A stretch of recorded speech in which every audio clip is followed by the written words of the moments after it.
going live. And apparently we're live, but sometimes it takes a few seconds.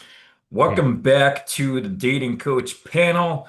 Today we have yet another special actually on sex advice. This is essentially the Sexpert panel version 2, episode 2, or part 2 is actually what I'm supposed to say. We got back with us Marcus Wolf and we got Justin Adams. Where are you guys calling from? I'm calling from New Cool. York City. Calling from Sydney. Mm. There we go. Beautiful. And let's jump straight into these. Actually, super chats, $5 or USD or more will be read up, increasing as we go on. Straight into the first question. Let me pick here. I'm looking at the wrong fucking thing. Here we go. This week, there was a post someone made in our school group, Game Global School Group, asking about advice for anal. So let's just go straight for the anal stuff here. A lot of guys don't know Perfect. how to do anal, especially bringing it up and preparing her the right way, preparing her for it the right way. What's your advice for preparing her for anal? Hmm. Go ahead. You can start, Marcus. Yeah, I think the first thing is realizing that anal can be fun and painless. Now, there's going to be some girls that like pain and like to be used and like it rough, and that's cool. But for the most part, if you're a guy that wants to introduce anal or you really like anal and want to fuck your girl in the ass, then most of the time, the biggest concern these girls are going to have is one, pain, and then two, embarrassment. Like they might be worried they're going to end up with shit all over you, and then you're going to freak the fuck out and kick them out and be like, what the fuck? So these two things you have to prepare for. So the first one, you have to take it really slow. There needs to be a warm-up process here. The ass doesn't have a natural lubricating process for the girl, so there's going to be a lot of friction. The pain receptors are a little bit more prevalent, and then you've also got skin that's a lot more sensitive, like a lot more thin, let's say, so it's more likely to tear and bleed. So making it sound really fun for everyone. So you need to slow down, right? Warm the goal up. There's two sphincters essentially with the anus. So one on the inside, one on the outside. Both of these need to be relaxed. So the first thing that I like to do is just have like a gentle massage around the anus to basically get it used to a little bit of touch, because otherwise you'll notice like you first touch a girl around the asshole, like she immediately will just like clamp up, right? Her ass will just tighten up. You need to desensitize that a little bit. The next step is using some toys. So you can use a butt plug. If the girl's never done anal before, I literally just will give her a butt plug set and be like, go home, do some homework, come back when you're able to take like whatever size your dick is basically, and or at least close to it. And, you know, have her come back and at least be a little bit ready for it. And you can use this during sex. You can pop in a butt plug, you can fuck her, you can eat her out, you can get her relaxed, and then from there you can move into using your dick or, you know, move into anal. When it comes to the second part of this, which is shit on your dick, is number one, just mentally prepare yourself that if there's a little bit there, you're going to be okay with it, or kick her the fuck out. But honestly, um, over the years, I think this has maybe happened like twice for me or something like that. Like the girls typically know if they need a shit. I mean, this is everyone, you know, if you need a fucking shit. Um, and so if she's already been to the toilet, usually fine. I have some girls that will like fast, that will use enemas and clean themselves out. Like if they want to go to that level extent, or if you're like super phobic around it, go for it. But otherwise, sex can be a little bit messy sometimes. If you want to fuck her in the ass, then, you know, go for it, enjoy it. And yeah, just keep in mind those two things, and you usually going to be good. Yeah, that's some good advice. I would say that a lot of it just comes down to the preparation. I do think it's a good idea for women to do like an anal douche. So I think the first thing to understand about anal sex is that it's something that often doesn't go just like right into the flow of things the way you can when fucking a pussy, because it's not made for that. So you have to make it made for that, with cleaning, lubrication, warming up, as Marcus mentioned. And the warming up is not only just physical, but it's also mental and emotional, especially for a girl who's never tried anal before. It can be scary for them. It can be embarrassing. Um, it doesn't have to be painful, but I think for first timers, it's just going to be because there's they're just going to be tense, right? You can't completely relax the person all the way. The reason why I'm a proponent of the cleaning is that from what Marcus mentioned, the tissue there is very, very thin and you can produce micro tears. Uh, it's not of a situation that I was in, but a girl that I was having sex with, she told me a story that happened to her years ago. And there was a micro tear, and the bacteria from the inside of her anus got into her bloodstream, and it caused this massive inflammation because it went up through her digestive tract and blew her stomach out like she was 9 months pregnant. And the doctor would like brought her. She was at the ER, and he's like, "So, when's the last time you had anal sex?" And she's like, "What? Me? No, never." And he's like, "Uh huh." There's literally no other way that this happens. So it's terribly painful. Okay, like for if it gets to that situation. So I'm a big fan of cleaning. But like, who cares? Like, you can roll that into the erotic dialogue, like just making that as like part of a command, right? Or that she's preparing herself for you in the way that like a slave prepares herself for her master. Nothing, and it doesn't have to be a big deal. It doesn't have to feel like, oh, that's so clinical. It's removing the mood. Like it doesn't. And the other thing that I want to say about anal sex for those who've never had it, like performed it as a guy, it's not all that it's cracked up to be. Because the thing is that once those muscles relax, I think guys don't really understand that it's kind of like a balloon, right? Where it's tight on one end, and then the inside is actually an orifice. It has volume to it. So your dick doesn't really get a whole lot of friction the same way that it would with a vagina, which is designed to have, be wrapped around your dick like all the way through. So you're basically just getting friction where the your dick is touching the anus, like where all the muscles are right there, where it's tightest. So if you're inserted all the way, the head of your dick isn't really touching much of anything, right? It doesn't have like a serious amount of friction. And this is like with an anal virgin or a well practiced girl. So I think for people who get off on it, for the guys, it's mainly going to be something psychological where you're like, oh, this is so much fun, or like this is great. Look, my dick's in her ass, that sort of thing. But honestly, it's not like this crazy thing that guys think it is before you actually have it. 100%. I actually got a prop here. So A I'm gonna prop. throw in some of my advice. So Oh, I really I quick. like to use. Sorry, really quick. Yeah, I go just ahead. wanted to add something very important. Do not use numbing creams.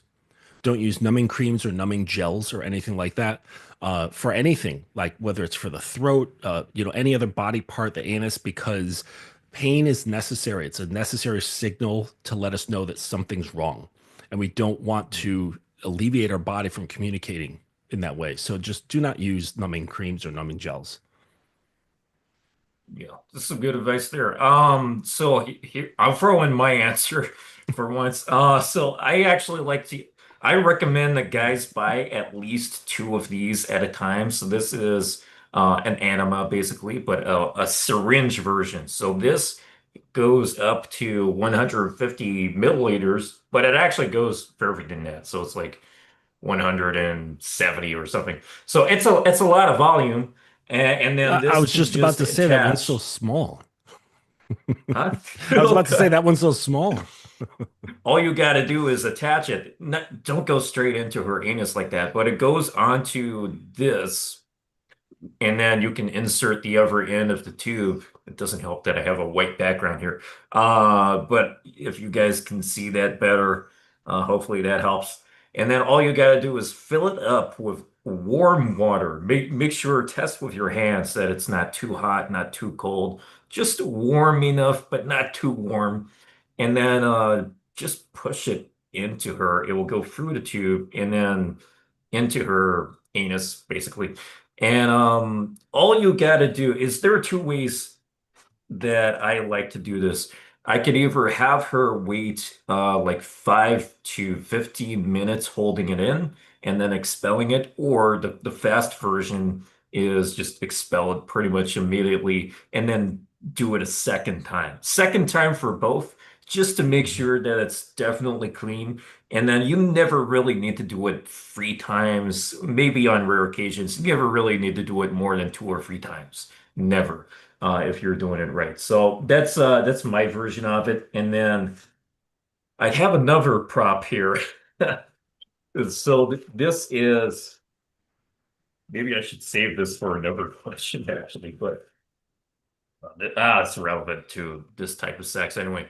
These are anal beads, so this is good to have that sensation. But just like Justin said, um, you're not really going to feel anything apart from the entry point. So the way that this works is once it's pulled out, pushed in, she gets that sensation on her entry point.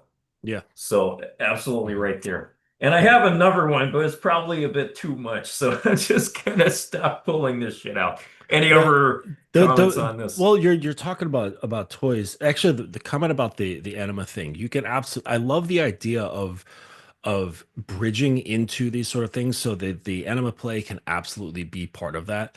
And you can turn it into an erotic game, a form of play punishment, testing her limits, that sort of thing, and you could just keep going. You don't have to stop at 150. It's not going to make them sick. It's not going to harm them really. It's just going to be really uncomfortable. And then have them just hold it for as long as they can. Maybe with different poses, performing different poses, maybe make her squat. She has to hold it in, whatever. So it can turn into this fun game and pushing her emotional limits.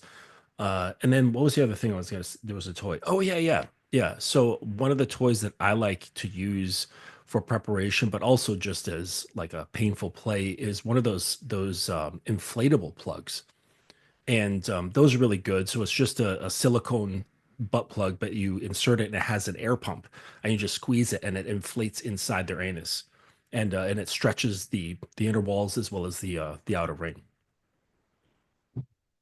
Hmm, interesting. Any other comments on butt stuff? Or should we move on? Any other comments on butt stuff? I think probably the obvious thing that we all kind of assume people knew, but I'll say it anyway, is make sure you just use a lot of lube. Oh yeah, You yeah. you you basically can't use too much. So yeah, silicon base is probably going to be better if you're not using toys. But yeah, just use a lot of lube and yeah, have some fun. Yeah, that's a good point. I like the silicone. For if you guys have toys that are made of silicone, you can't use silicone toys, but it's better for your body. It feels better. It doesn't dry up quite as fast. So yeah, if you're using toys, 100%. Yeah. guys, don't use silicone lubricant. It'll break it down over time. It'll get this like textured sandpapery type quality, and that means those cells are breaking down like inside her body, and that's not good. Damn. Alrighty then. Let's jump on to the next one. What's your take on No Fap and its effects on sex? Have you guys Yep. seen the dude Oh who yeah, you started go that for this shit? one, bro. Oh yeah, I was just thinking like, have you guys seen the dude who started that? Like, it's not somebody that would be taking advice from what to do with my dick. I would say that it can be good because I think having self discipline is a fantastic thing to exercise. It's one of the best things that a guy can do, as a man. But but I think when you're taking it to an obsessive level and worrying about streaks and shit like that, I think that's really bad. And then when you stop your streak, you get all filled with guilt and shame, and you're part of the forums, and everybody knows you, and everyone's like keeping track of each other's days that go by, and it's just it's like a scene. And it's like, are you kidding me? Just have some fucking self discipline. You don't need it like a help group about tugging your dick. But maybe you do. Maybe you've got a serious addiction. I don't know. I really just I think that self-discipline is good, but taking it as far as some of these guys do is ridiculous. And by the way, it will not give you superpowers. It will not turn you into some like attractive sexual god where women can smell the pheromones off of you or anything like that. You can't see through walls. It will literally do nothing for you except develop self-discipline or crack your psyche if you turn into an obsessive weirdo. Yeah, I think the whole point of NoFap was originally to stop like a porn addiction. So I think if you're like porn addicted and it's fucking up your life and you want to, and look, if you find solace in doing a NoFap journey and that helps you, that's cool. But if you're just a guy out there that is like fucking into game and you're like, I'm on this self-development journey, then like NoFap isn't for you. Like, I agree, this is not like a superpower thing. It actually is going to make things worse. Like, you're taking something away from yourself in terms of like your own sexual energy. You're discovering about your own sexual pleasure, like, what you're into. Yeah, I'm very much against it. I think if you want to do something similar to this, then I would go on more of like a tantric no cum journey if that's something you want to try. So you're still jerking off, you're still having sex, you're still remaining like sexually active within your body, you're still maintaining that energy, but you're just not doing it for the purpose of, I just want to come because I'm bored. I'm just trying to come because I'm addicted to porn. I'm just trying to come because there's other stresses in my life and this is just going to like relieve me for like 3 seconds. And so I would more focus on having like a healthy masturbation habit, or I don't know if you'd call it habit, but a healthy masturbation whatever the fuck you want to call it, relationship. There you go. That's perfect. Yeah. That is what I do. The NoFap thing. Yeah, I find guys do this and a lot of them then complain that they don't really feel that sexual. They then have issues when they actually do have sex with women. They're just like coming right away. So yeah, if you're addicted to porn and that's the thing you want to do and that helps, cool, I get it. But for like everyone else, I just go on like a no cum journey or just like ignore it altogether. Mm-hmm. Yeah, there's an old phrase that goes, the best way to make a hedge grow is by trimming it. And so I'm with you in the idea that with this restriction, it can absolutely turn into an obsession where it can make the thing stronger that you're actually trying to repress. Yeah, I agree with that. And then like the whole idea is you want your sexual life to be amazing. Like you don't want to suppress everything. Like you don't want to have a sexual urge and they'd be like, oh no, that I'm gonna be close to fapping if that happens. Like get the fuck away. Because yeah, basically you're in a club with a girl and these guys are like to a point where they're almost like asexual. Yeah, I'm not a big fan at all. Alrighty then. Any other comments on this? All right. How can a guy overcome performance anxiety? It really depends where that performance anxiety is coming from. I think you just need to be very aware. So if you're a guy that's having a lot of performance anxiety, number one, just make sure this is not like organic. Like make sure you're getting enough sleep, make sure you're eating well. If you are actually like medically concerned, then like see a doctor. But if you're just like a young dude that has no problem getting hard, you wake up with boners or you're able to jerk off, but then like in front of a girl, you just can't get it up. It's most likely, yeah, going to be anxiety. It's going to be psychological. And then try to be aware, like slow play that. Like even if you have to do it the next day, sit down with a journal and just think about what is going through your body, your feelings, your emotion, what's going through your mind, what thoughts are popping up during that process. What are you actually anxious about? So if it is like performance, I have a lot of students that I teach to create like sexual authority, to talk to the girl about sex, to try position yourself as someone that's good in bed. That might actually place a lot of pressure on you, right? You might get to the point Especially where if you're you're like, not. yeah, especially if you're like new to this, right? I've literally had virgin students where I'm like, listen, you're a virgin, that's cool, but you can learn a lot about sex. Like this can be a topic that you actually, believe it or not, know more than guys that have slept with like 10 girls before or 20 girls before. Or you might actually psychologically want to give the girl a better time than guys that have slept with like 300 girls before and don't give a fuck and just want to like fucking roll over. Just because you're a virgin doesn't mean that you can't have like a good experience here. So I even teach these guys, like I had a virgin student once on boot camp where the girl was like, wow, this is the best sex I've ever had. I'm like, bruh, like good shit. But yeah, that can place a lot of pressure on someone.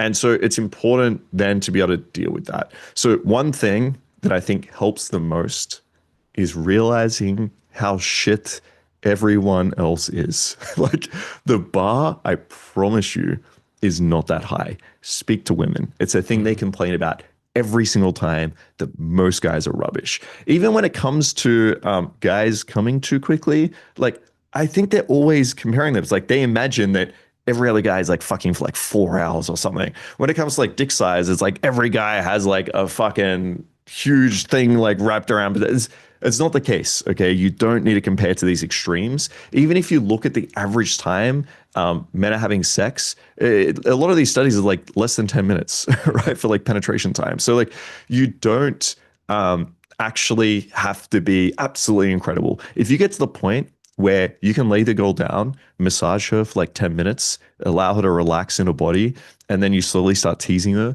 and then you eat her out. You don't even have to do it that well. Just eat her out and then grab a vibrator, sit it there, and then keep eating her out. Like she's probably going to come to the vibrator and you're there and she's going to think it's you. Just doing these things is going to put you in the top 10%. And this is before you pull out your dick, right? Like, even if you're the type of guy that can't get hard, right? Something to keep in mind is you don't have to, right? If you just fuck her like you're a lesbian, right? Because lesbians will report, or even bisexual women report that sex with women is better than sex with men. And the reason they report that is because these girls go down on them, they listen to them, they understand what their fantasies are. There's a bigger build up there.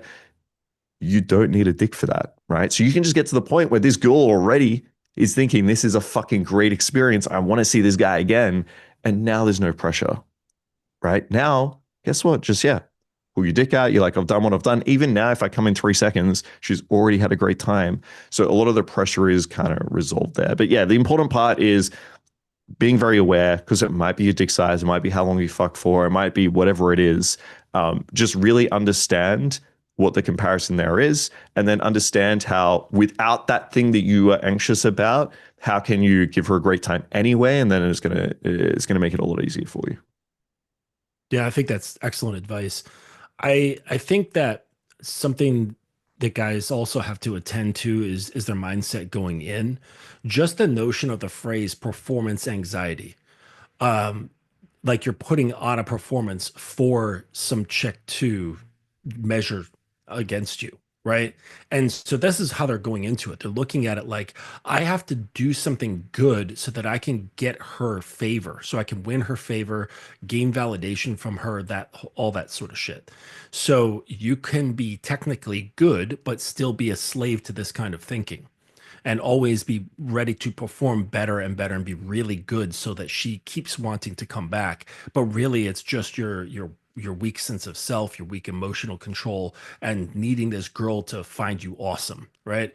And that's like the dream of like so many guys. Like I want to be the best she's ever had, right? So she doesn't think about other dudes. And so this just shows you're thinking about other dudes, you're thinking about other dicks, you're thinking about her time with other men, and you're comparing all that to yourself. And I think it's quite healthy to get rid of that sort of comparative thinking, get rid of comparative thinking, and get rid of this notion that you're putting on a performance that she will later be judging. That's always going to keep you in a submissive position to the entire scenario. You ever go inside this? What's that? Already. Yeah, we'll just move on to the next one. What's You're, your it sounds like similarly? you got a little bit of a robot in there in your voice. Is there a bit of like some background noise or something? No, it sounds like you got a small vocoder on. What? A I vocoder, don't know like what. yeah, like it's altering your voice a little bit. Slight robot. Yeah, it might be a noise suppression thing. There might be background noise and it's trying to cut it out, and then it's cutting out some of your voice. So it's making Mhm. you Okay, it's making let you me sound a bit underwater. oh, that's weird. Let me test this. Testing. Sorry, we can still understand you if you want to ask the next question, and then as we answer, maybe you can try. Yeah, it's not that garbled, Yep. but I'm just saying it's there. Okay. Next question. What's your advice for staying hard? I'll just insert a joke and then shut my mouth because it's silly. Personally, I summon my inner David Goggins and start yelling, "Stay hard!" What's your take on advice for guys who need to stay hard? Mm. You can take this first, Marcus. Easy, bro. Yeah, this kind of goes back to the no fap thing. I think you need to have good masturbation habits. So again, it's going to go back to the whole idea of make sure this is not like an organic problem. You can again think about the performance anxiety. We just spoke a lot there about comparison. And then the next thing here is going to be train the way that you want to play, right? Like if you're going to the Olympics for a marathon, you're not going to be doing 100-meter sprints like every single fucking day for a year. And then you go to the Olympics and then you're like, all right, I'm ready for the marathon. Like you're just going to be like puffed out. So like if you want to have sex with a girl, um, and not come too quickly and stay hard, then you need to be able to like train for that. So if you masturbate, don't just like jerk off in like 3 seconds or as quick as you possibly can. Because then when you get to like sex, your whole body, mind, everything's just going to be attuned to that. So you're just going to like, start, and then you're like, oh fuck, why did I come so quickly? So that's something to keep in mind. Or like, why did I lose my erection? So I would like train for that. The next thing is while you're having sex with the girl is, um, if you're lacking the stimulus to stay hard, then try to focus on what's attractive for you. So if you're like a big titty guy, right, then maybe like try to focus in on the titties a little bit. Or if there's like some fantasy that you have or like some type of kink that you have, then maybe try to replicate that or focus on that. I mean, we just spoke about anal, for example. If anal's your thing, then like, yeah, that could be something you explore with the girl. Yeah, I think there's probably some brief points. So yeah, make sure your mindset is good in terms of the comparison and performance anxiety. Make sure organically you're prepared so you're not drunk, you've eaten well, you've slept well. And then 3, make sure you prepare through like proper masturbation habits so you're not like coming too quickly or you're so used to porn that it's hard to like get attracted to the girl that you're with and then like focus on what you like. Yeah, I think that it just has to do with two categories, medical and psychological, or physiological and psychological. Most problems with ED are not physiological. They're most of them are psychological, and this is just something that can absolutely be dealt with. And you got to figure out what is pressuring you, right? What's getting you to affect having your mind affected so much that your body is responding, and it can be different. So it really depends on the guy. It requires like talking to somebody who knows about this stuff. Um, Physiologically, there's a number of things that could be going on. If mentally you feel okay, you can go to a doctor and have things checked out. Maintaining an erection physiologically just has to do with blood flow and the health of arteries and things of that nature. There's stuff that you can take. I think it's hawthornberry extract, which helps strengthen the elasticity of arteries and veins. And of course, there's things like Cialis and Viagra. There's what do they call it? Like cock rings that can help, like pinching off the blood flow, so you stay hard in a sense, right? But it's not actual. It's not actual erection, but it's similar. Um, and if arousal's your thing, like there's actually a peptide that I've tried out. Marcus, I don't know if you've ever heard of this, but it's called PT-141. And this is an interesting peptide because you just inject a tiny, tiny amount into belly fat, and maybe I don't know, half hour later, you're aroused, and it's not a vasodilator the way like Cialis or Viagra is. It actually stimulates the part of your brain that has to do with arousal, and you can feel it all through your body. Women, it works exactly the same. And it makes dicks and clits and pussies like extra sensitive. Yeah, so it's really interesting, and it can be bought readily online. It's not something that needs prescription. and you can't OD on it. So, there's that. Yeah, I've Well, never heard about it before, to be honest. Yeah. What's it called? It's called PT 141. PT And so, 141. Yeah, I'll have a look at yeah. it later. Yeah. Any have you site seen that sells peptides usually has it. I think one of the scary movies, maybe like Scary Movie 3, Scary Movie 4, something like Mhm. that. Charlie Sheen takes the wrong pills, like a bunch of fucking pills, and then he has the biggest fucking erection ever, and then he trips over the balcony and just dies penis first on the concrete in like the parking lot outside. That scene comes to mind when when you're saying this Yeah. stuff. Holy shit. Well, I PT forgot 141 about won't that. actually make your dick hard. That's not, it works on the arousal triggers and like the arousal pathways in your brain. So that's why it's interesting. Like you can't have like a 6 hour long erection. You can also this is something I forgot to mention, is the PC muscle is something you can work on. Oh yeah, yeah, yeah. Good point. Yeah, there was a bunch of studies that were done on men that had like urinary incontinence and like had issues with their bladder and stuff like that, and they basically got them to do these pelvic floor exercises. And so a lot of studies were looking at like incontinence and like how it improved that or how it improves like their bladder control. And then all of a sudden, like these men started responding that they had like longer, harder erections. And so, yeah, it basically it works. So there's some coaches that will teach like PC muscle exercises like during sex as a way to like last longer and things like that. I find those like really awkward and difficult if you're like fucking a girl and trying to like do PC like exercise and flows and things like that. If you're doing like slow tantric sex, I could understand. But if you're being a little bit more rough with the girl, I don't know how you're going to be like dirty talking the fuck out of her, slapping her, like fucking her hard. And then at the same time, like trying to control your PC muscle, breathing in and doing these like flow state type things. So beforehand, as a preparation, it can be really, really great. So you can do like these Kegel exercises. Basically, it's the same feeling as you're peeing. If you were to stop yourself from peeing, it's like that same muscle. So you can do those. There's a bunch of, you can just Google this. There's a bunch of different like workouts that you can try to do. So you can basically like, have like 10 reps, do this like 3 sets, or some people like teach to like isometrically like hold these for long periods of time. You can look them up on Google. You could also look at those studies. They have like programs in there, but you can basically train your PC muscle. It will make you stay harder for a little bit longer, and have a stronger erection. That's also something you can implement. Yep. You can do it every time you're peeing too. Every time you pee, just make yourself stop the stream every like few times during the piss. Interesting stuff. Did you guys I don't know if ever that's see this I movie? can't remember. Oh, sorry, go for it. Scary movie. Back in That's funny. It's the wildest thing ever.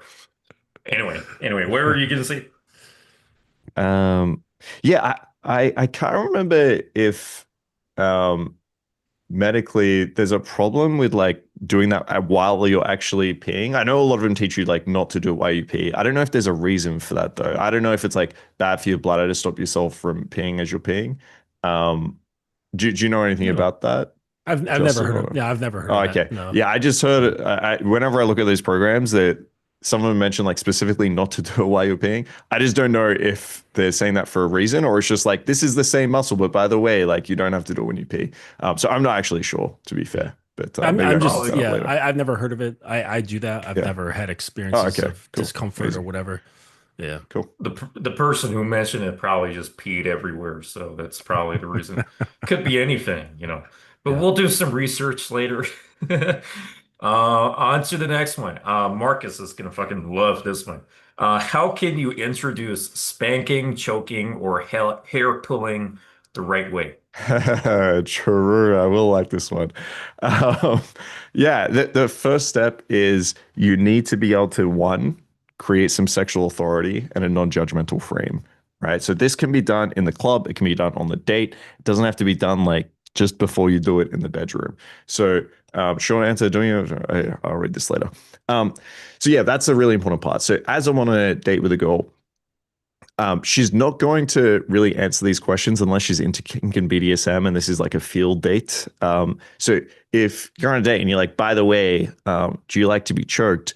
Most girls remember their way of basically de-aging themselves to make themselves seem better than the other girls is usually going to be around the idea of like innocence, right? So most dates that she's on, she wants to be able to say like, no, I've only slept with like 2 guys before in my life, and I'm not really into that sex stuff. Like that's in their mind what they think is attractive to most men, because like they've probably had occurrences where they've spoken about other guys or sex or what they're into, and guys have been like, that's gross, you're a whore, right? So they've kind of learned what men typically like on dates. So if you just come out and say it, she's probably just gonna like shoot you down, say this is weird, say she doesn't want to talk about it, say she's like doesn't want to talk about sex on a date, blah, blah, blah.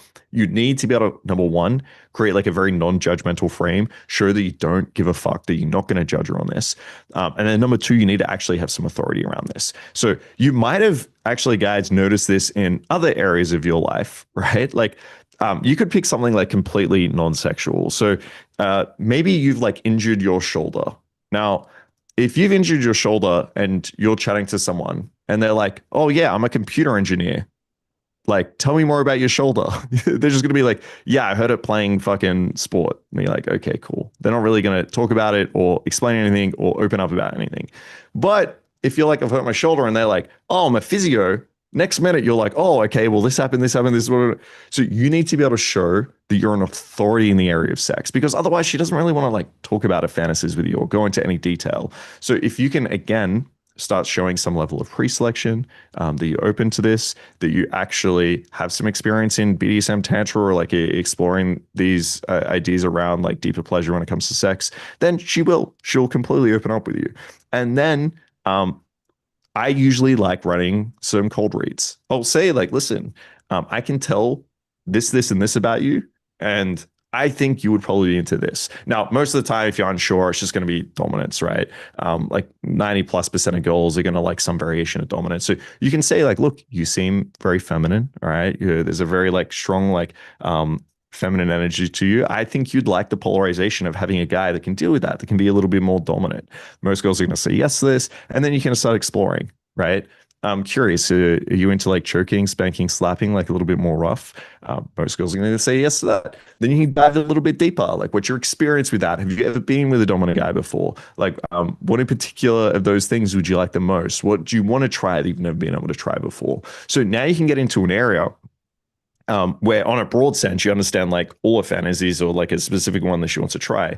But now you start to get a sense of, okay, like, does she like choking? Because it's a really scary thing to be in bed with a girl that you've just met and you don't know what she likes or doesn't like.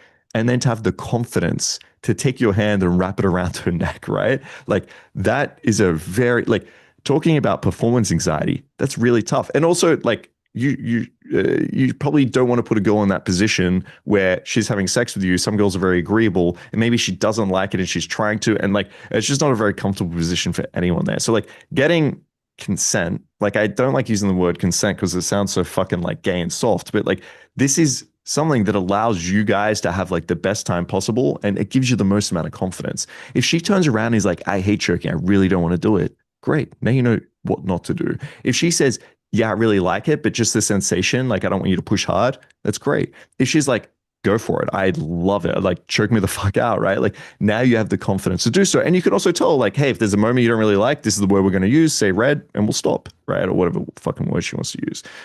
So yeah, it's number one, creating non-judgmental frame. Number two, building up some sexual authority around that. And then number three, exploring with like still that authority, but a curious mind. And then you'll be able to figure out what the girl's into. Sure. Yeah, I'd agree. I actually have, except for strict like play party scenarios, I've never actually done a questionnaire sort of thing where I'm asking them, like having deep inquiry of what they're into. But that's part and parcel with that sort of scene. Um, I think that it would be very helpful to actually have the information to be in authority. It doesn't mean you have to have the experience. Like as for Marcus's example of the version, you don't necessarily have to have the experience, but it's really important to understand the information. Like don't say that you're into choking, but you've never actually done it and you don't even know what it entails. Spanking, slapping, like there's a lot of, like it seems simple, but there's actually a lot of variables that are in each of those three things. And there's plenty of information out there to learn about the like proper and improper way to do this. Different parts of the body responds to different stimuli differently. So do the research, get familiar with that, and so that will help with that sense of confidence because you could absolutely follow the dialogues that Marx is suggesting, but if she picks up on this on the fact that you are nervous, inexperienced, that you're tiptoeing, like trying not to crack, walking on eggshells, it's gonna kill the whole vibe. Okay, because the thing is that when a woman is fantasizing, okay, or if you read, erotic literature, the man is never actually like asking her. He just is that guy. He's never feeling insecure about what he does. He just does it. And so I like the idea of like the suggestive framings and the assumptions. So I've told girls like, "Hey, you look really cute sitting on daddy's lap." Right. And it's like if they're really into me from that position, then they're already sitting in my frame. I don't say, would you like this or would you like that? Or like, you look really cute bent over my knee. And if they're into it, then they're fucking into it. If they're not into it, they're gonna be like, get out of here. It's like, okay, cool. Like I learned really quick that you're not a high interest girl, you know? And so I think it's good to probe. Like if you're not that experienced, like I don't give a shit. Like if she's like even a sliver away from hell yes, then I'll let her go. I don't care. If it's 100% hell yes, like just from that attraction and the vibe that's right there, then great. Then I can be myself, which is you'd look really cute bent over my knee.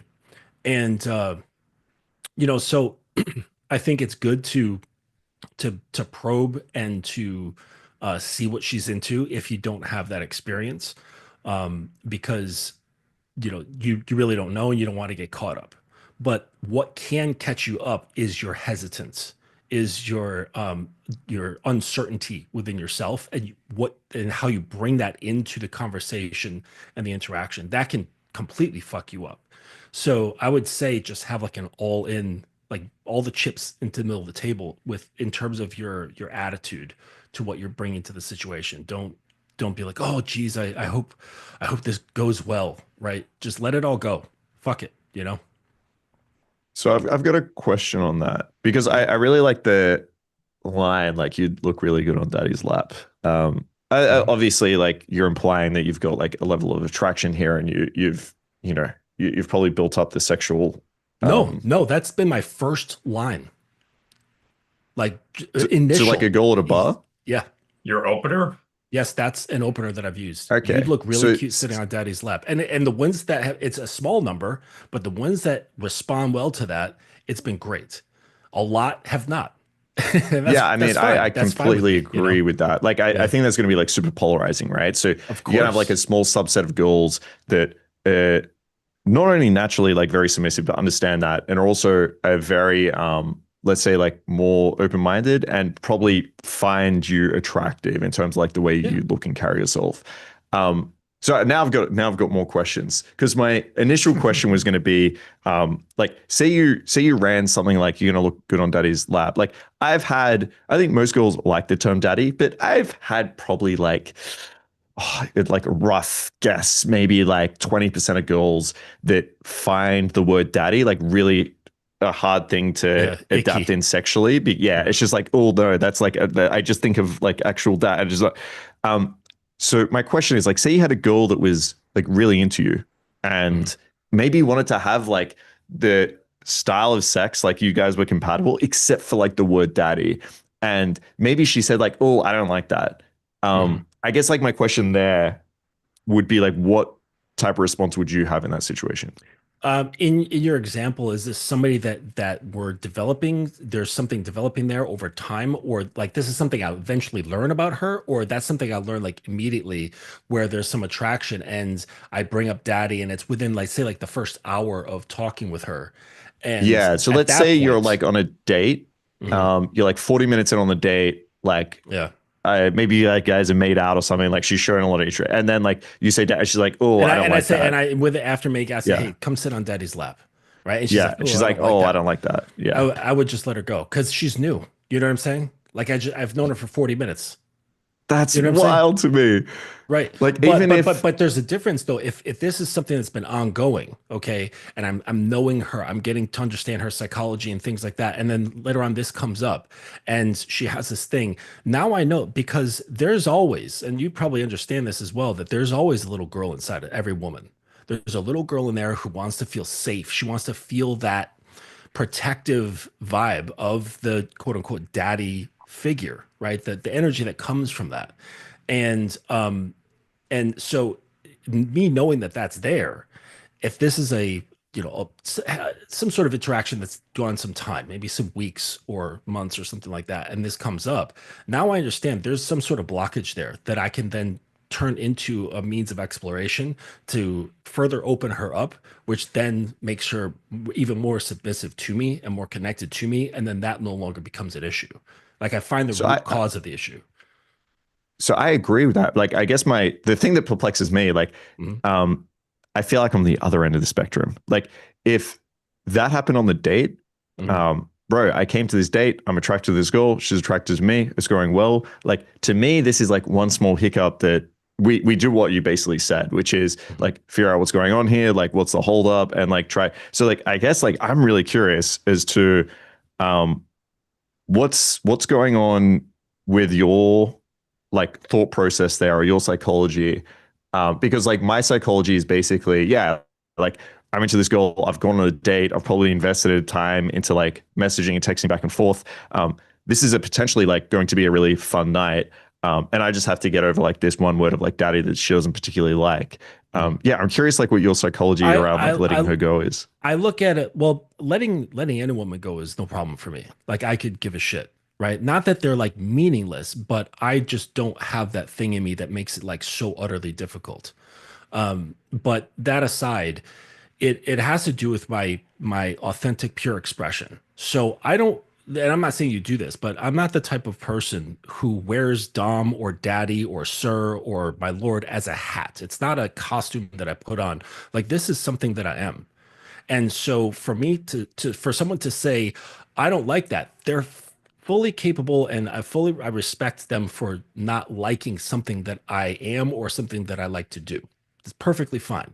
But them saying, I don't want you to do that, that's like like me doing a painting and someone saying, I don't really like your use of yellow.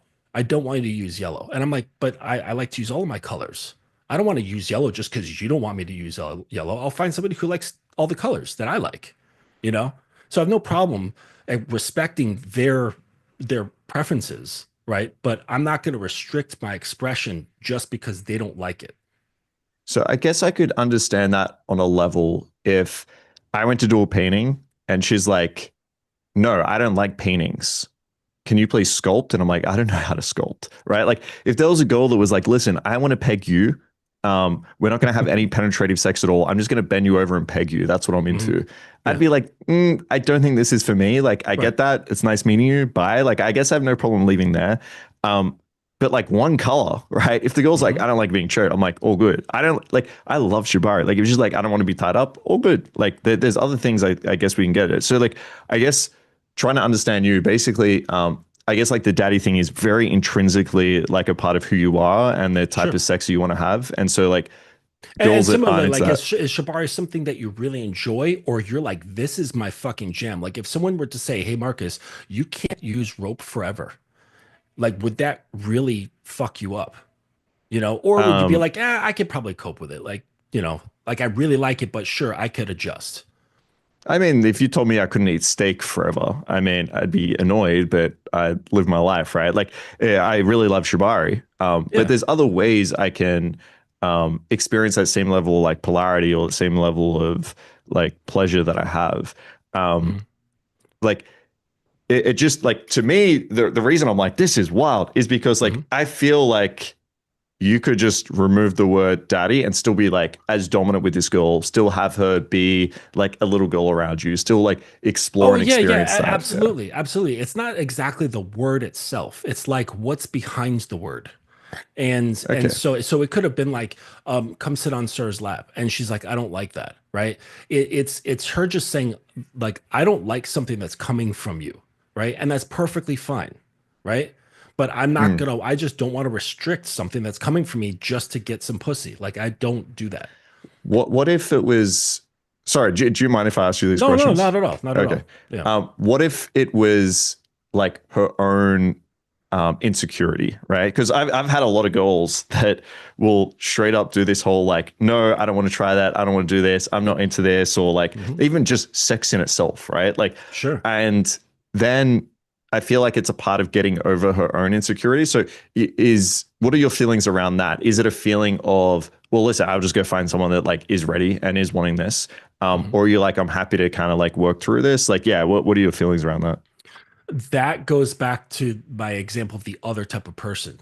So if I'm going to walk into untangling someone else's insecurities, they had better proven themselves to be somebody that I care about, right? Where I'm going to invest that kind of investigation, care, and guidance to unraveling that for them so that they can get to a more pure form and authentic form of expression, right?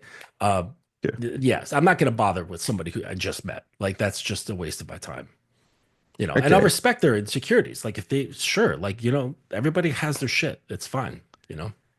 Yeah, and I guess like my last question is, do you find because my feeling on this is just like I would miss out on so many cool girls I would have met. Like if if you go in with the open of like come sit on daddy, I guess this is my question. Like, do you usually open that strong with girls No, where it's just like no, this? no, Okay, no. all I'm right, all just saying good. like that's something that I've done. Like, cause I was like, Okay. you know what? I wonder what would happen if I just did what I wanted. Like I would look at her and go, yeah, like look at that little frame and that pert little ass. Like, she would look fucking Hmm. great sitting on my lap. Why don't I just say that? You know what I'm Sure. saying? Like, so yeah, Yeah. it's not all the time. It's not that brash every single time, but Yeah. I've of course done this Okay, a that number makes of sense. times. Yeah. Yeah, that makes sense. Okay.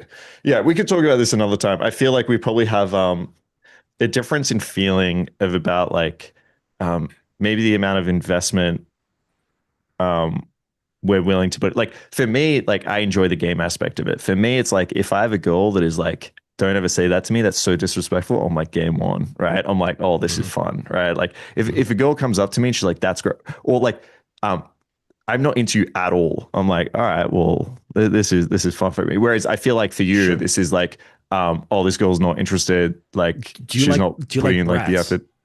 Oh, I love brats. Are you Yeah. kidding me? Yeah, Yeah. that's my jam. I no, I know I Um, used to. And so I get yeah, that. I totally understand where you're coming from. No judgment at all. And I used to be into that, right? And it just kind of, I don't know, I shifted. I don't know. But I just don't, maybe it's my age, you know what I mean? Like I'm in my late 40s. So I really just don't have patience anymore. I'm at that stage where like get off my fucking lawn sort of thing. So either you're just either you're gonna follow the fucking system or you're not. You know, like that's kind of where I'm at in life.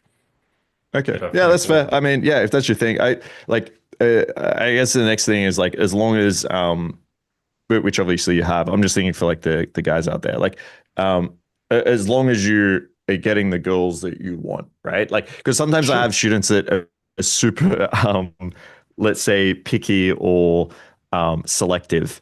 And it just reminds me of a conversation I had with like Lucario, right? And it's like if you have a student out there that is like, no, a girl needs to be like this without this. Like it's never happening, blah, blah. And I'm like, how many girls you slept with in the last year? And they're like zero. And I'm like, okay, well, it's time to like start like exploring Yeah, her a little lighten up. bit. And yeah, Sure. yeah. Yeah, yeah. For And yeah, somebody I who's mean, yeah, just I enjoy the starting game, out, but if you're, yeah, yeah, I was just gonna say somebody who's starting out, it's difficult to have such stringent requirements. I yeah, totally get that. But in, yeah, in my in 100%. my mind, when it comes to women, when it comes to business, when it comes to collaboratives, if it's not a hell yes, then it might as well be a no to me. Like that's just my basic mindset. Okay. Like I want enthusiasm, I want curiosity, I want open-mindedness, right? I would just want all those cranked. And if it's not cranked, it's like Why the fuck am I going to give you my attention? You Do you know? find it hard to find? But I wouldn't say that to somebody who's like a virgin. You know what I mean? Like you got to kind of dial it down, and because you need to get your feet wet, you know? Yeah, I guess like well, this is gonna be my last question. Do you find it hard to find these types of girls? Because basically, I can jump on Field, for example, and I think these girls are a lot easier to find. Where I can be like, okay, it needs to be a hell yes. But some of the most, because I feel like I'm selecting for so many different things, right? That some of the most attractive or like girls that I find like most interesting intellectually might not have this like fuck yes side of them in terms of what we spoke about rope, right? For example, like a BDSM aspect. So I feel like sometimes like I might get a fuck yes for me on looks. Like this girl could be really hot, but then she has like a lot of hangups around sex.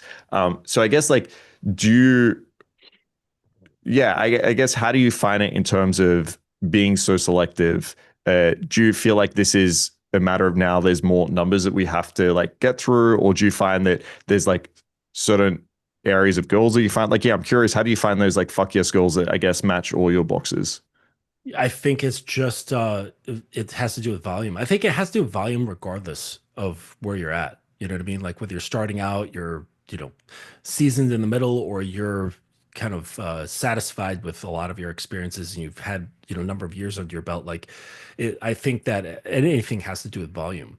Um, and so I think, like I said, when you're first starting out, you can't have such strong preferences because you just want to get the experience and understand yourself. You want to understand like various types of women and how they respond to different things and so on. But I've had enough where I'm at the point where I'm just like, no, I like what I like. This, and I know me. I know how I want to express myself. I've been with enough women who have been at their like, I guess like all those dials are cranked up, and that's what I want.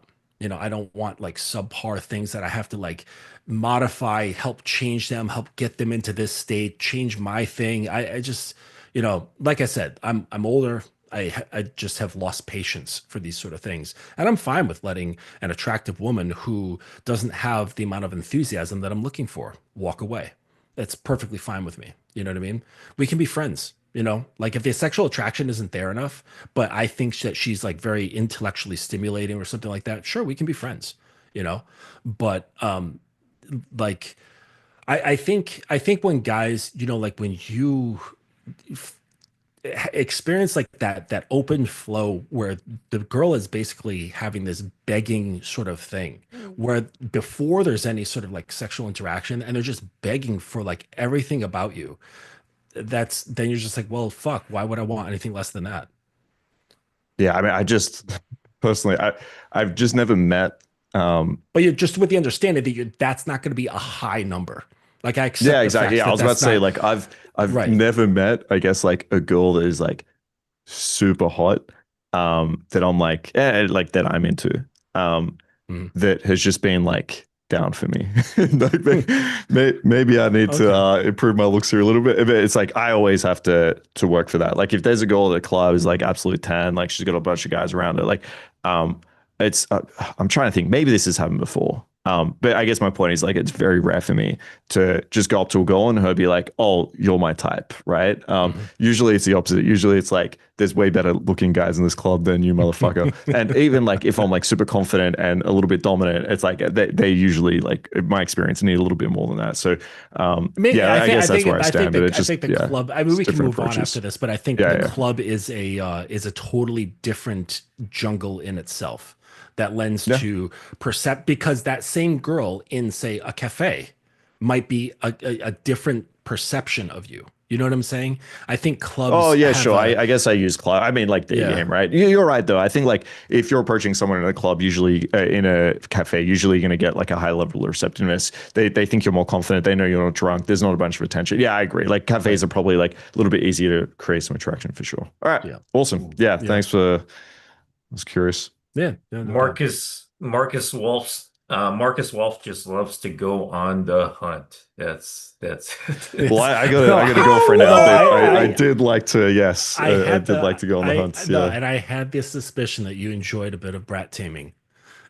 Oh yeah, 100%. Yeah, I Yes. find it like incredibly uh, like that exploration, real that quick, journey real of quick, for like the people who opening up a don't goal know, is fun for me. for the people who don't know what that is, why don't you describe just really quick like what that is, like brat taming? Yeah, I think brat is probably like one of the most misinterpreted words in the community.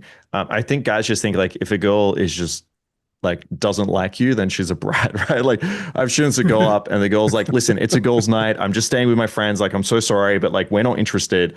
And they're like, how do I deal with the brat? I'm like, bro, she just doesn't like you. Like this is not a brat.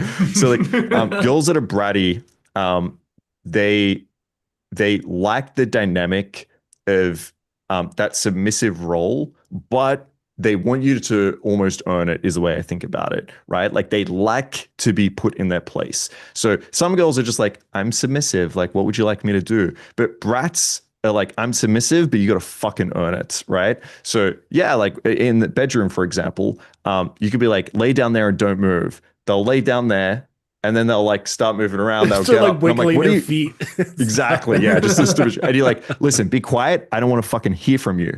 And they'll be like, why? Why don't you want me to talk? Am I too loud? Is this because basically like their psychology is I want him to be very dominant with me. But if I just sit here and do nothing, it's probably not going to be at the level I want. So I'm going to like poke the bear a little bit.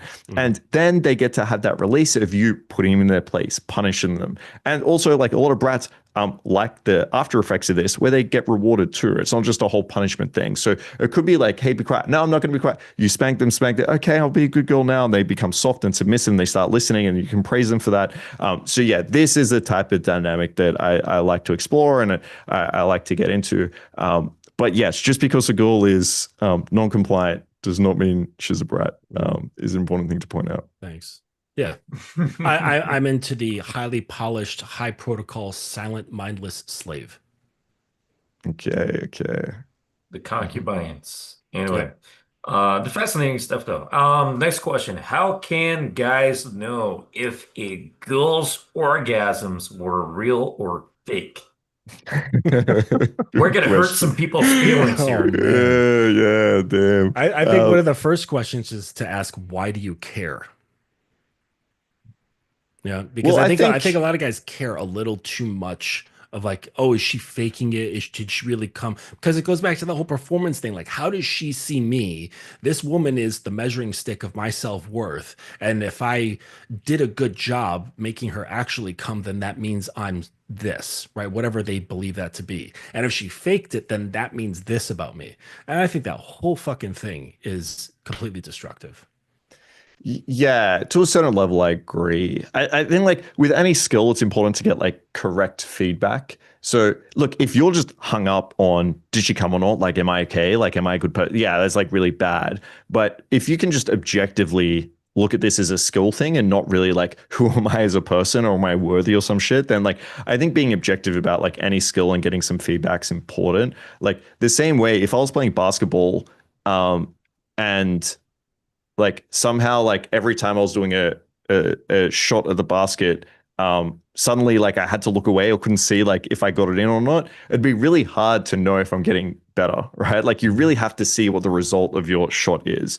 And when it comes to sex, I agree. Like the orgasm isn't everything. You shouldn't be like hyper focused on this. It should be like what an overall experience was. Like, was this enjoyable? Because if you're not getting feedback and you're just going in there and you're doing X, Y, Z, and every girl is like, oh my God, this is really, really bad.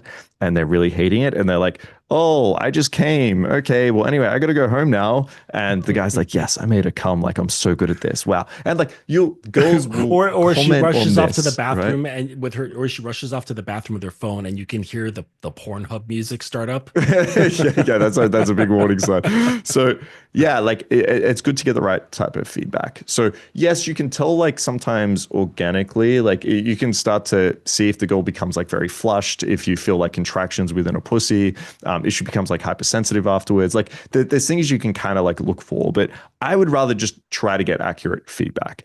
And so after I'm laying there with a girl, I will just be nonchalant. I'll be laying there catching my breath and I'm not going to do what most guys do, which is like, oh my God, that was really good. Did you like it? They're trying to hug her. They're trying to like, do you want this? Do you want that? Like, can we see each other again? Just chill the fuck out. Okay. Lay there and just chill. Now she's going to start getting in her head. Why is this guy not chasing? She's going to maybe cuddle up to you. She'll be like, are you okay? You're like, yeah, I'm good. She's like, okay. And then this is where I usually say, like, hey, I give her a compliment, right? I'm like, damn, your booty was better than I thought. Okay, you're hiding it in those in that dress. Like, what the fuck? She's like, oh my God, thank you. And then I'll give her some constructive feedback. I'll be like, look, can I be honest with you? She's like, yeah. And I'm like, I had a good time. And I think like it'd be so much better if you're like more expressive, right? I feel like you were trying to like hold yourself back a bit. Like you're very quiet during sex. And now, right, she might say like, oh, thanks, I'll do it. Oh, this is the reason why I was worried about your housemates, like blah, blah. But like you've given her some constructive feedback. Now, this is really important because it opens her up to do the same. And then you can start asking her questions. Like usually I get feedback on my game first. I'm like, I'm curious, what did you think when I first came up to you? Like what was going through your head? Because some girls will be like, yeah, I thought you were a fucking weirdo. Some girls like, oh my God, you're so hot, I'm so into you. It's really interesting to ask, like, at what point did you want to have sex with me? That's really interesting. Because some girls will be like, right away. And I'm like, what the fuck? Like I had to, you gave me all these excuses and you said like blah, blah. And that in my early days taught me like a lot of these excuses might be bullshit, right? Some girls will be like, oh, it wasn't until you did this, right? It might have been like create some level of trust. And I'm like, oh, cool. So like you can get a lot of really good feedback on your game, but then I get feedback on sex. Like I will start to say like, look, when I was eating you out, and don't sound like you don't know what you're talking about. Don't be like, what can I improve? I'll be like, look, when I started eating you out, like I notice a lot of girls when they like tense up, it means this thing. But like, I'm curious for you, was that becoming too sensitive or were you really liking that? Like, what type of girl are you? And now she'll start telling you. And then you could ask her, like, look, when I was choking you, how did you feel there? And you can get like really great feedback. If you want to ask about coming, go for it. But ask the same way you'd ask someone how many drinks they usually have. So when you're at the doctor's, then I'll like, do you usually have 1 to 2 drinks? They'll try to ask on the extreme end to make it feel safe for you to answer. So they won't say like, how many drinks would you have in the week? A lot of the times like, how many drinks do you have per day? Right. And it's like, whoa, what the fuck? I only have like 2 a week. And that way, I would ask the same with orgasm. If you're not really sure if she came, be like, yeah, I noticed like you find it really difficult to climax. Like what usually helps you there? She's like, no, I came like 3 times. And you're like, oh, okay. She's more likely to tell the truth if you assume the worst. So that's some way you can get some like clarity feedback if you don't really know what you're doing there. But that's honestly the best way to tell is ask her in a way that you've already basically given her constructive feedback. You've given her room to ask you back. And then don't ask as if like the answer really matters. Like, did you come? Is that okay? Just do it from an objective place. You're just trying to improve. Yeah, I was going to add that part that it can't be any emotion involved in it. Like when you are inquiring about these things, they look at it from like a purely educational, a way to learn and grow, instead of having it have some sort of relationship to your self-worth. Like that, you have to cut off that thing. Your relationship to sex should be completely disconnected to self-worth. They're not related. They shouldn't be related. And then you can get through the learning process a lot easier that way, if it just doesn't mean something. That said, a really easy thing is that if she's not trying to get more of your time, she probably didn't have a good time. Yeah, true. Yeah. Yeah. You're either bad sex or too needy if she doesn't want to see you again. Yeah. Right. So yeah, right. So you could have really bad sex and she did not have an orgasm. She didn't have a good time. Whatever. Or you're just blowing her up and you're not giving her room to come after you. But yeah, either way, you've got a lot to work on internally. But yeah, it really shouldn't be a big deal, right? Like I think that's sort of a good mentality to go into these things with, is to not worry about it. Like kind of relieve yourself of the pressure that this is something heavy, that it means something, that it's a big deal, and look at it as an opportunity to learn and grow. Because truth be told, it's never stopping anyways. Like you're always going to be learning. I'm still learning. Marcus is still learning. As you keep going and exploring, you're always going to learn. And that's just the way it is. So, start now. Yeah. And I think like feedback is really important when you're starting out. Like if I was to run feedback now, most of the time it's just the girls telling me how amazing I am, and then you just get them to invest over and over again, like, oh my God, I can't believe it was that good, and oh, I want to try this next time, and blah blah. in the beginning, it's not so fun. Okay. Like asking for feedback in the beginning isn't a pleasurable experience, all right? Because you'll probably get girls that say like, I didn't come. You'll probably get girls that say like, it was too sensitive. You probably go like, you're going to get a lot of that. And it sucks. But like, that's how you actually like get good. So you may not want to ask feedback in the beginning if you know is not the greatest thing in the world, but like, yeah, that's the easiest way to actually grow and learn. Oh, and I would also like to add this. As far as women's sexuality is concerned, we can't look at it from the male lens. Okay. So for us, we basically have no ascension. Okay. Like basically, like our sex is like a rocket. Okay. There's no real angle to it. It just goes straight up and it's very fast. Okay. Women, it's like a hot air balloon. Right. And it slowly has to fill up and then take off, and it has a trajectory. There's like an angle to it, and it ascends. And the orgasm isn't this crescendo of sort of things. I mean, it certainly can be, but it's not in the same way that it is with a man. Like it's a closing of things. Okay. Oftentimes for women, the orgasm is just an opening to another plateau. And they're all about the plateau, like getting to the plateau. So if you have let's say you have experiences where like, oh shit, the girl's not coming, like a couple of times with say a couple different girls, I would say focus more not on making her come, can tend to become over focused. Whoops. So I would say focus more on building tension, increasing the erotic tension of the thing with like say like edging. Okay, learn to edge her or turn it into a game where she has to like call and response, where she has to signal to you in one way or another that she's getting close, and then you stop. Right. And you just keep edging her over and over and over and so build these things up. Like, learn how to communicate in the bedroom that's creative, dirty talk, clean talk, what I call clean talk, which is like, praise and things of that nature, and really spend more time on the area of ascension rather than just focusing on the climax. Like, oh, is she going to come? Because I think that if you spend more time doing this and having fun and being creative in that area, there's a greater chance that she will have an orgasm instead of being like, oh, I got to learn how to eat pussy better, like, because that might not be the issue. Yes. Oh, by the way, I chat GPT this, so I mean, I don't know how accurate it is, but it's talking about the pelvic floor stuff. Silicon Valley expertise. Right. Yeah, so it's saying that if you're repeatedly clamping mid-flow, strains the opposite pattern, which can leave the bladder irritated and mess with brain bladder reflex. That can feed urgency, frequency, dribbling, or pelvic floor tension over time. So yeah, maybe it's better to do it non-mid-flow, but this is coming from ChatGPT, so I don't know what the source is. I don't know. I've been doing it for years. I've never had Yeah. any problem with my bladder. Cool. Easy. Yeah. But that could be just me. Some other guy could do it and be like, "Oh shit, my bladder gets infected." So I don't know. Yeah, don't take my advice.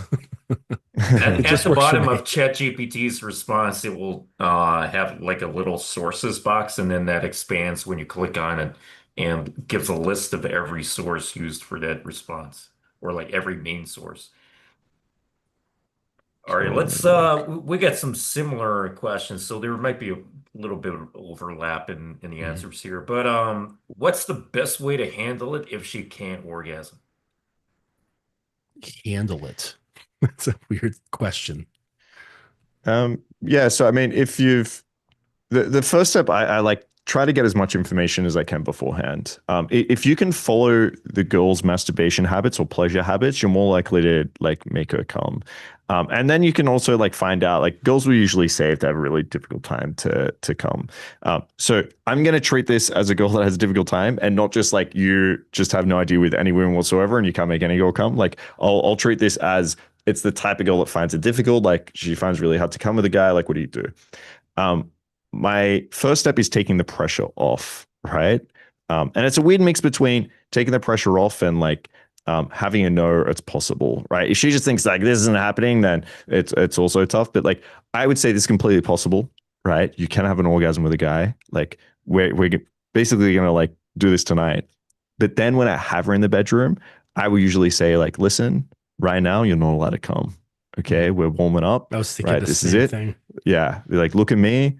you're not coming right now. All right. Promise me. And she's like, yeah, of course I'm not. It's like, I promise that was an easy one. But it's like, have them in the mindset that they're not like trying, but they know it's completely possible. It's like a nice balancing act there. The next thing is like finding out their pleasure habits. Like, so for example, I had one girl that found it like really difficult. Like she's never come with a guy before. It was really tough. Then I just asked her, like, how do you usually make yourself come? And she's like, I watch like stepbrother, stepsister porn. Um, and I like this way. And I use this like little bullet vibrator thing. And like she had this whole like process. And she's like, and I slowly build it up over time, blah, blah. And I was like, cool. I just grabbed out my laptop and I was like, all right, put on the type of porn that you want. And she was putting it on. I found my little bullet vibrator. I laid her in the position, which was like lying on her side with the knee up. And I started eating her out and used the bullet vibrator on her. And then, of course, like she not only came once, she came like multiple times that night.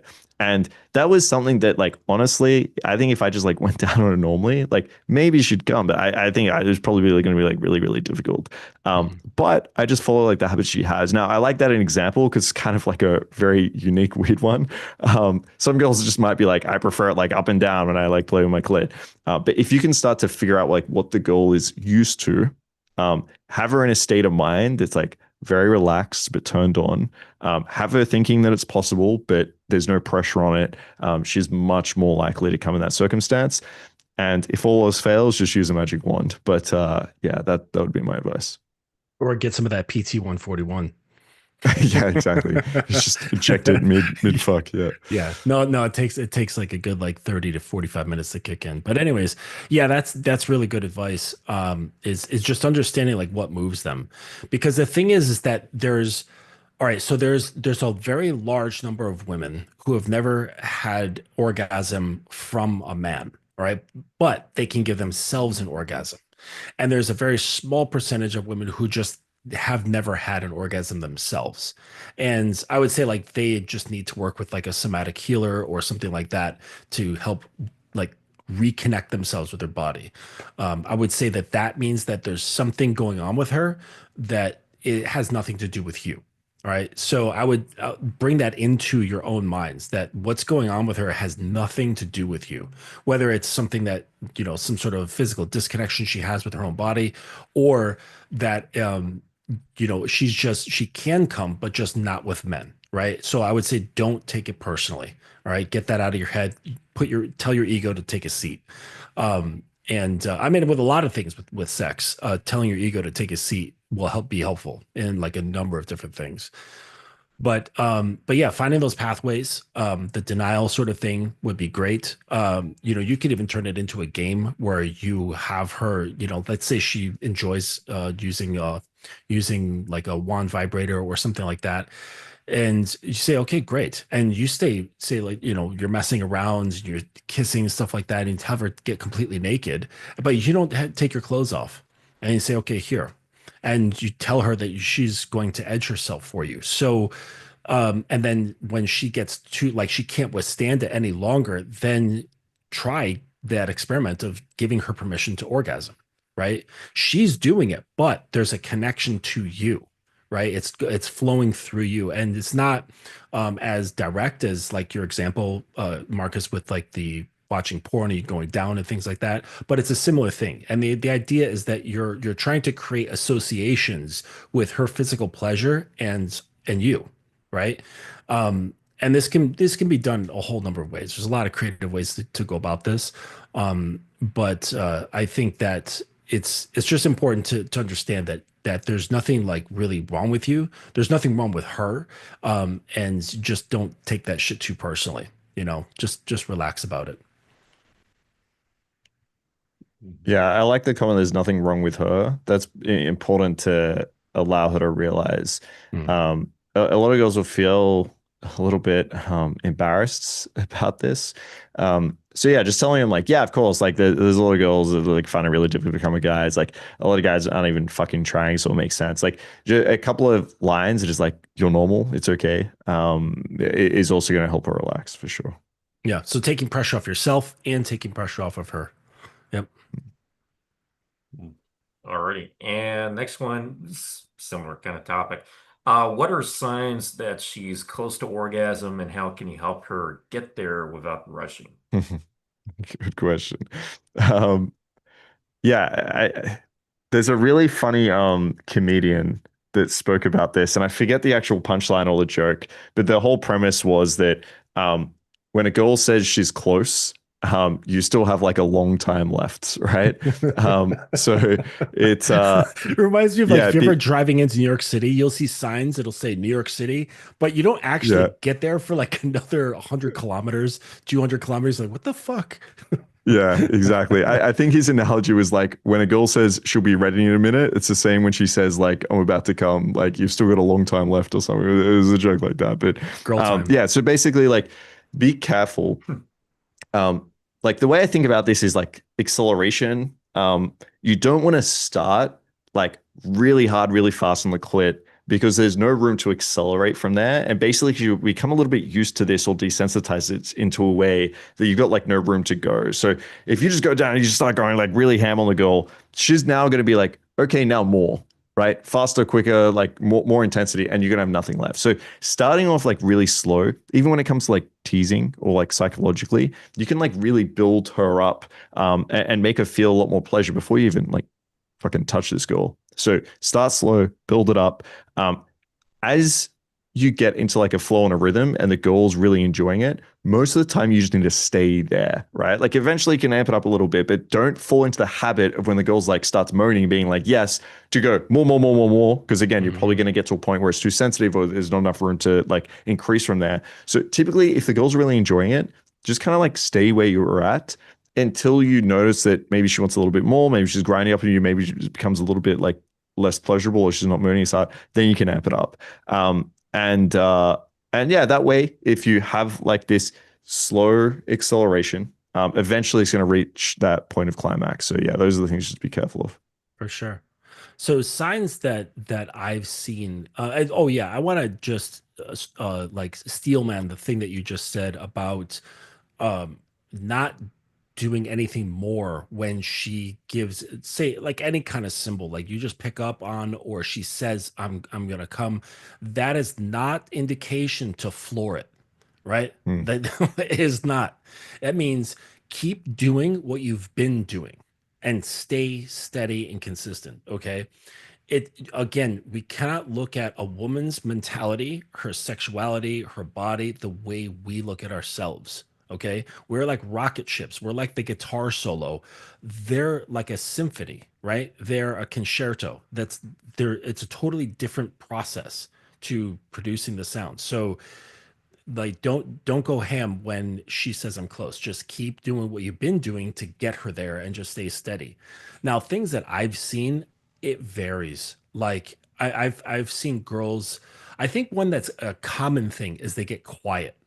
Like there's like moment like just before there'll be like a pause of like stillness in them, then they get to a point where it all just starts opening up and their body just starts like convulsing and bucking, and then they have the orgasm and then it flows further from there. But that's something I've seen that was common, but honestly, like every girl has their own physiological responses. Like I don't think there's any one thing that says like, oh, this is a sign that a girl's close to orgasm. I've had girls be really really silent and it comes out like a little fart, and other girls they're totally vocal, they're wild, and everything in between. So I would say that there is no real thing. If it's somebody that you're regularly having sex with, that's something you can learn, right? Like through edging practices and things of that nature, which is turns into a fun game. The learning becomes fun and erotic. So you can you can learn that person and find out and pay attention, like pay attention to like what do their eyes look like, what are the color of their skin, the texture of their skin, like does she get very sweaty, right? Some girls get really sweaty before having an orgasm, some girls don't, right? Some girls get very relaxed, some girls get very tense. So you can read all these like signals, and then she doesn't have to communicate with you verbally anymore. You can just pick up on what's happening. But with somebody who's new, you've only had sex with her like twice, it's really going to be hard to determine. So just I'd say like keep your awareness open and see if the just verbal communication works. Mhm. Inner reconnaissance. Oh, sorry. Yeah, nice. I like the idea of being attuned to like the girl you're with.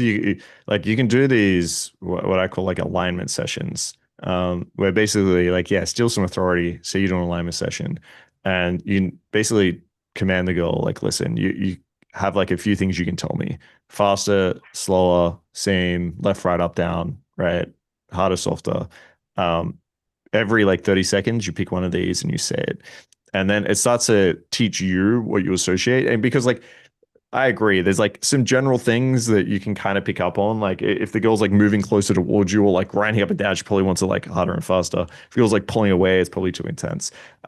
But you can start to like associate what the actions are um, with like what the girl wants. And some of those are going to be universal, but I agree. Like a lot of these are going to be specific to the girl, but you can start to learn and understand those. There was this one chick who was with, there was one spot on her clit, not her entire clit would bring her to orgasm. It was one spot. It was about at like 11 o'clock. And if I was at 9 o'clock, it wouldn't work. If I was at 12 o'clock, it wouldn't work. It was specifically at 11 o'clock on my left, her right side. So girls can be very specific physiologically speaking. Um, so there's no real code to this. It really just doesn't work that way. Ice, did you turn off your camera? We have no visual on you. And you muted, bro. Yeah. But yeah, and she also had a very strange orgasm. The same girl, she would basically tense up like she had like rigor mortis. Like it just like she was being like shocked with electricity. That like if you Yeah. ever seen someone get tased, that's how she was. I was like, wow, that is fucking bizarre. So weird. Yeah, there's some interesting displays of climax Mhm. from different girls, that's for sure. All right, we got a question since Lass has ditched us. We got a question in the chat from earlier. Do you think it's irresponsible to continue engaging in casual stuff with a woman who you know subconsciously is not experienced in setting boundaries for what she wants the relationship to be? That's from Dan. Do you have any thoughts on that? Like I don't particularly understand the question. Oh yeah, Like, so he's saying like, say you've got a girl who's like very agreeable or insecure, or she's not able to actually like set a proper boundary, and you know maybe she wants a relationship. I assume is what Dan's oh, implying but here. she's having Um, trouble advocating for her desire for exactly, that. and you're Mhm. like, look, I just want her as a fuck buddy. Like, is it bad? I think he's kind of saying like almost like string her along, Right. um, when she knows like she's unable to like basically set a boundary there. Yeah. I uh-oh. The Oh, recording stopped. Something yeah, happened it's on probably his not end. live anymore. Then let's see. Yeah, probably. See, that's what he gets for living in a place like Peru. I'd agree, but my internet always fucks up here in Sydney, so I can't talk. Oh, Um, huh. let me see. Like, can It's he come back? still saying live. Are we, Wait, are you on YouTube as well?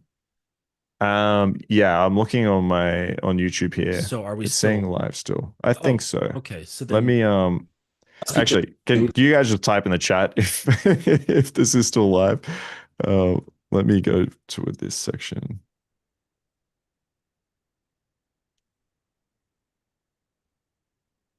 All right. Ah, holy shit. It just fucking crashed on me for a solid Ah, yeah, we're frame. still live. yeah, Okay. Don't let me yeah. All right. don't let Well, me that's back good. in. It Hmm. always continues live. It just forces me to crash. Hmm. So Oh, okay. Oh, Yeah, good. that's a it's a little Zoom thing, annoying. the recording thing. I'll Well, use my shit camera. to answer your question, I don't think dishonesty is good for anyone who considers themselves a man.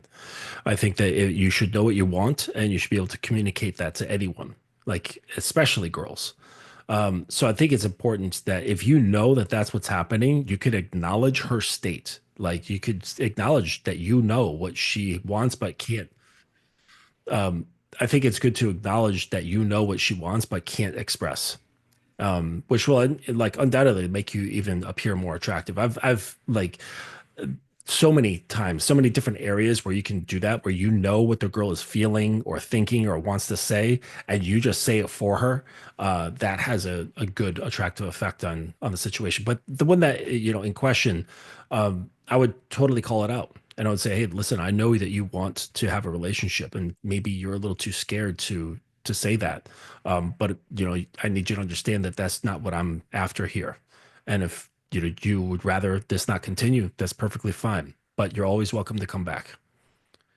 Yeah, I completely agree. I think a lot of guys ask this question or are worried about this thing um, because they think there's something bad with having opposite preferences and the girl choosing yours, right? Like, I think they feel like there's something inherently like evil or bad about being like, what do you want for dinner? I'm like, I want Thai.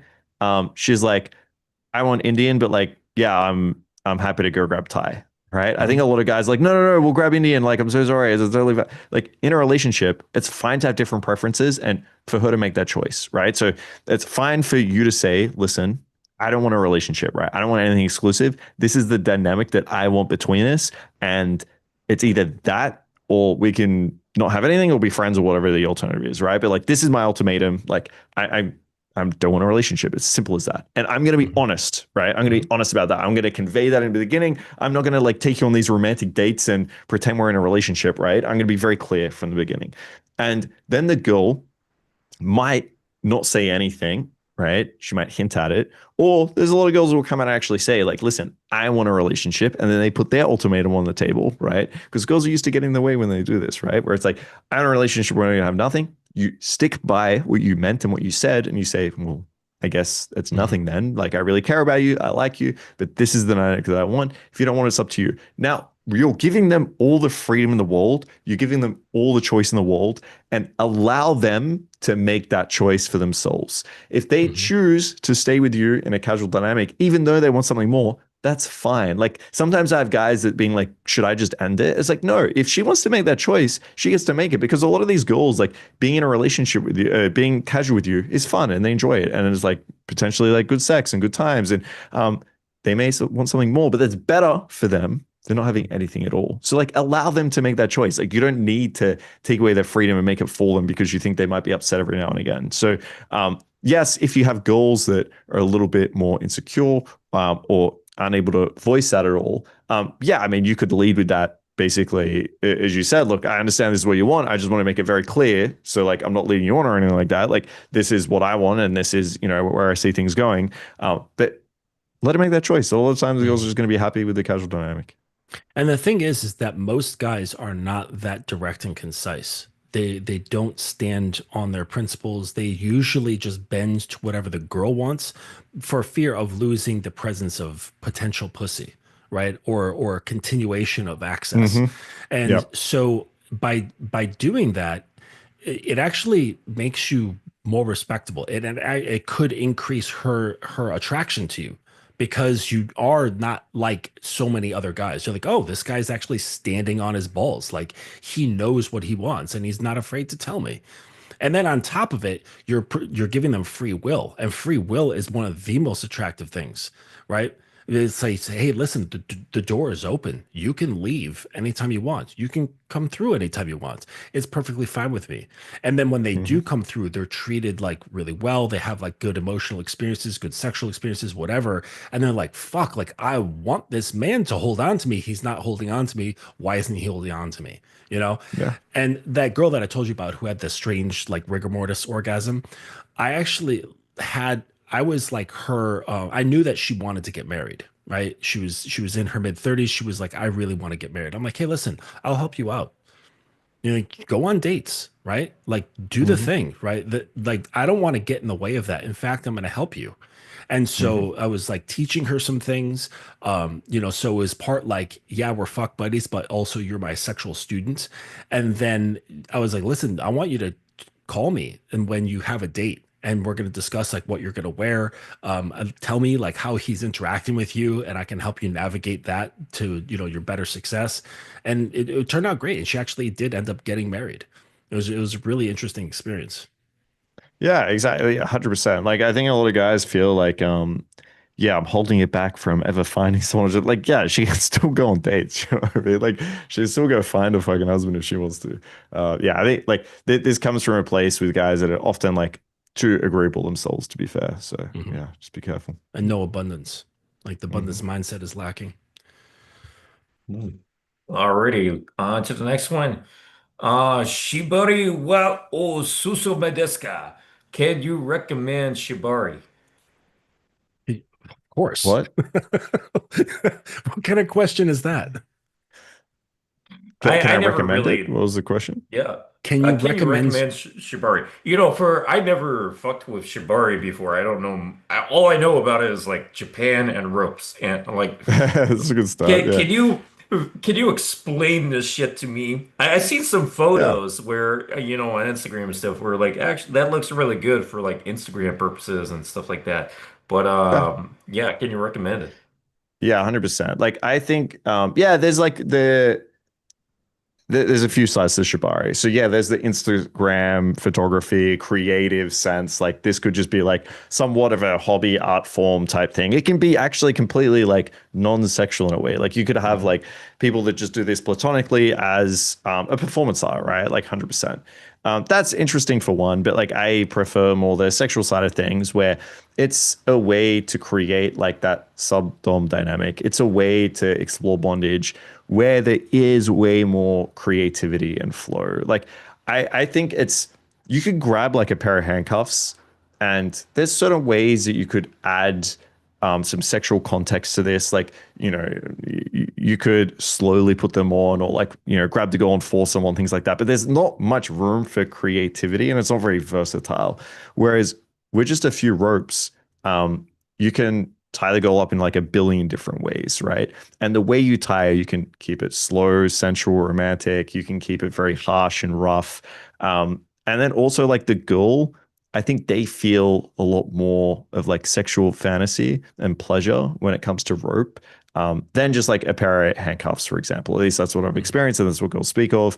And then again, like even you can mix the Instagram stuff with the sexual stuff. So a lot of girls that I tie up, like after sex, like, can I take a photo of this tie? Or like, can you do this again? Or like, blah, blah. They really enjoy looking like pretty in rope as well. So for me, you're able to create a lot more emotion. There's a lot more flow. It feels like you can create like more restrictive bondage. There's different levels you can take this. And that's all the versatility you have with just like a few pieces of rope. So I really enjoy it for like all those aspects. I recommend it. I don't think it's even that difficult to get into. Sometimes you see girls like tied up, suspended from the ceiling. And you're like, damn, this seems like a bit much and there's a lot to this. You can start with just some simple like double column ties, just tying the girls' hands together. You don't have to, begin at that extreme level. So yeah, I recommend it to all my students on our boot camps. We teach everyone Shibari, give them more ropes. Students love it. The last program we had, one of the guys had slept with a girl the night before and he brought her to the next day where we did Shibari and he was able to tie her up and she was taking photos and loving it. So yeah, I 100% recommend this to everyone. Mhm. Yeah, I would say Damn. that to have an understanding that all rope play is not shibari, but all shibari is rope play. Um, that simply just taking a piece of rope and tying it with like a hitch knot around one hand, that's not shibari, right? Like I think it's an art form that should be respected. I think just kind of getting into it and winging it, like that's um not really respecting something that's been around for a very fucking long time. So I think that if one does want to learn about it, that they can. It doesn't always include these highly technical rigs and highly technical webbings that cover the entire woman's body. They can, but not necessarily so. And it's fun. Like if you have like a technical mind, if you're into that sort of like if you have the patience, then Shibari can be totally rewarding. And like Marcus said, it doesn't have to be sexual, but you can basically make anything sexual. Uh, but know that if you want to play with rope, you can play with rope. And you should educate yourself about that. The basic knots, the basic ties, the different types of rope, because they all will respond in different ways. They feel differently. There's certain ropes that they actually constrict more because of the way they're constructed versus other types of rope that will not change their shape no matter how much you pull on them. Um, so there's some particularities involved, but if you just want to play with rope, just learn the basics. There's tons of information on YouTube. There's a lot of good books out there. And if you wanted to learn more the art form of Shibari and get more into the technical aspects, there's also books on that. There's coaches for that. And if you live in a city where there's like a an adult store, a lot of times people will have like there'll be like a bulletin board and they'll post up workshops for these things. And there's like couples workshops. So it'll be cool. Like that'd be like a cool date actually, where if you got a girl that you're already having sex with a few times to say, hey, there's this Shibari workshop coming up next week. Let's go. And so that's always fun. And the people who run these things, they're incredibly knowledgeable. Like it's like their only thing that they're obsessed with, and they teach it very well. Interesting. Similarly, just off the top of my head, have you guys experimented similarly with, pole dancing or another kind of odd art form? Just 2 weeks ago, for example, I took my wife to a pole dance club. And the owner, I negotiated, can my wife have pole dance class for free if I help you make a video for Instagram or something? And so we got it for free. Any other kind of art forms or similar kind of things like pole dancing? You guys have kind of Yeah, me and uh, Justin go Sundays to pole dancing class together. It's a lot of fun. Would recommend. It did sound Um, like that when he first it's posed it. hard to phrase it the right way. yeah, I didn't That's understand. I'll all let you right. take this one, Justin. So I think what you're asking is like, are there any other not exactly sexual based things that have been brought into play, or is that what you're kind of asking? Yeah, Yeah. basically. Well, like I just said, like pretty much anything can be sexualized. So I've had girls learn tea ceremonies, which can be altered by nudity or butt plugs or shocking toys, like remote shocking toys, that sort of thing. Like, let's see how well you can perform this while I'm shocking your little pussy. Um, That's that the Japanese tea ceremony, right? Right. Yeah. Well, Tea that's one of them. ceremony. Yeah. Japanese I has one. heard of Like it. other Asian cultures have like tea ceremonies, but and they take a while, right? And so I've uh, had girls learn that. Um, I'm trying to think if there's anything else but nothing. No, nothing comes to mind. That's like Hmm. a non-sexual thing that we've done.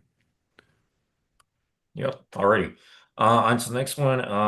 Here's a really good question someone left in the comments not so long ago. What are some ways you can communicate to a woman that you're good in bed before you have any kind of intimacy with her? Mm, Good question. yeah. Go for it. Um, Yeah, it's first thing when you approach is you want to look confident. So confident is going to be relaxed under tension. The more tension you create, the better. So you can create more tension by being a little bit closer to her, by maintaining more eye contact, by speaking loudly, by letting other people actually see. So if you're in a cafe, don't be like, "Hey, sorry, just that comes." Like speak loud, let everyone know that you're opening this goal. That in itself is going to show that girls aren't dumb. They can tell. Like girls will say like a guy makes out with me. I know if he's going to be good in bed. I've had girls say the way you approached me. I know you're going to be good in bed. And it usually just comes from that confidence and that more dominance that you carry within yourself.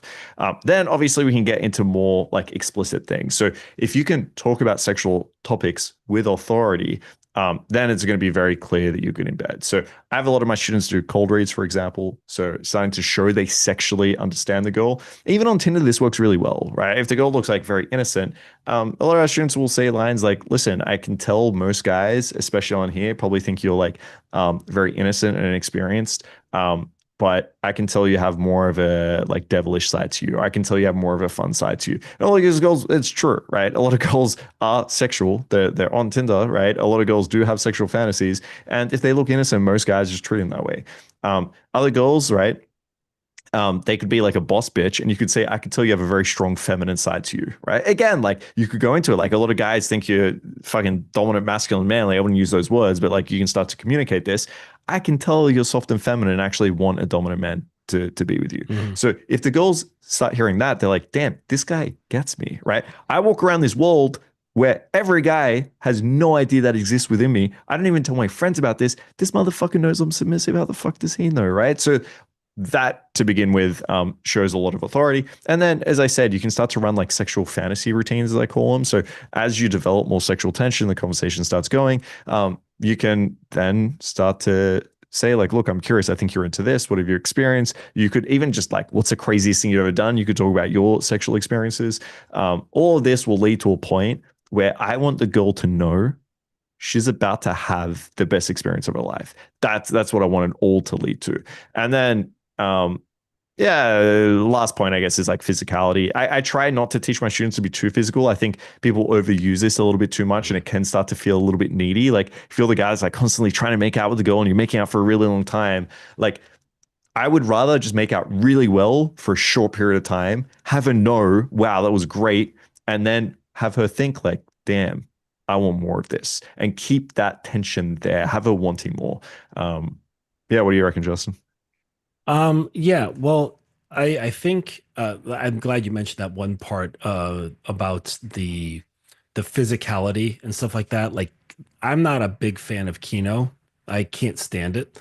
Um, Thank God. You're like the one guy I've ever met to disagree with me on that. no, it because well, I mean, think about it, right? Like, let's like, would James Bond ever resort to Kino? Like, his Kino is actually purposely not touching a woman, right? He doesn't have to. You know what I'm saying? Like, the tension of not touching is stronger than the tension created from touching. So I think that that sort of like pushing on physicality is just, I don't know. It's pretty low vibration. It's low level thinking. Um, but I think that, everything that you said was good. Like, just slow down, right? Someone who's experienced in anything is not in a rush. I mean, unless you're like a MotoGP racer, that's about it. But anyone who's experienced in any aspect, any skill, any hobby, whatever, it's not going to be rushed because he's that, and that shows the confidence. Like, this is not new to me. It's not upsetting me. It's not pushing me off my square. I've done this 10,000 times, right? So you got to think of like, well, in anything, I mean, what do they say? Like 10,000 hours, right? That you have mastery of something. How would that person behave? And that would give you an indication of like how you should probably behave. All right. Now, as far as communication, I have my students learn about erotic storytelling. They read erotica, they write erotica, and that helps build the library. Now, if you have not had this, experiences, you can create the experiences. Okay, and women, they respond really fucking well to auditory imagery, where you can basically start painting pictures in her mind. Like, the erotica literature genre, the books is a multi-million dollar industry. I think by 2027 or something that I read, it's going to be a multi-billion dollar industry. They love this stuff. Okay, it's their porn. And so, if you can get good at being descriptive and describing things, you don't have to be so callous and say, this is what I'm going to do to you later. Although, if that comes up, like if that's the way the conversation has gone, sure, like, just go down that road. But if you're getting into talk about sexual things, and the topic has become sexual, you can recount something, right? You can tell a story, and but be descriptive, and it doesn't even have to be a true story. It could be just one of the stories that say you wrote, but you could say, this one time or whatever, and just use that description, and this will make her feel like she will be cast into that reality that you've just painted, and make her feel the scenario that you've painted. Now, of course, it's better to not do that and just actually have those experiences. But hey, if guy doesn't have any experience, utilize the tools. You know what I mean? Until you have those experiences, and then you no longer have to lie to her. But yeah, I think a good example of this is if you go on YouTube and look up Vicky Cristina Barcelona cafe scene or bar scene, and there's the guy, I forget the name of the actor. I think it was the dude from No Country for Old Men. But anyways, he walks up to the table and there's the two girls sitting there, and Scarlett Johansson's one of them, and his whole demeanor, his entire demeanor, how he's presenting himself, he was so relaxed. I think he had his hands in his pockets the entire time, and it was almost like Josh he Brolin or Josh Javier Brolin. Bardem? Yeah, Javier. Yes. Yep, it was Javier.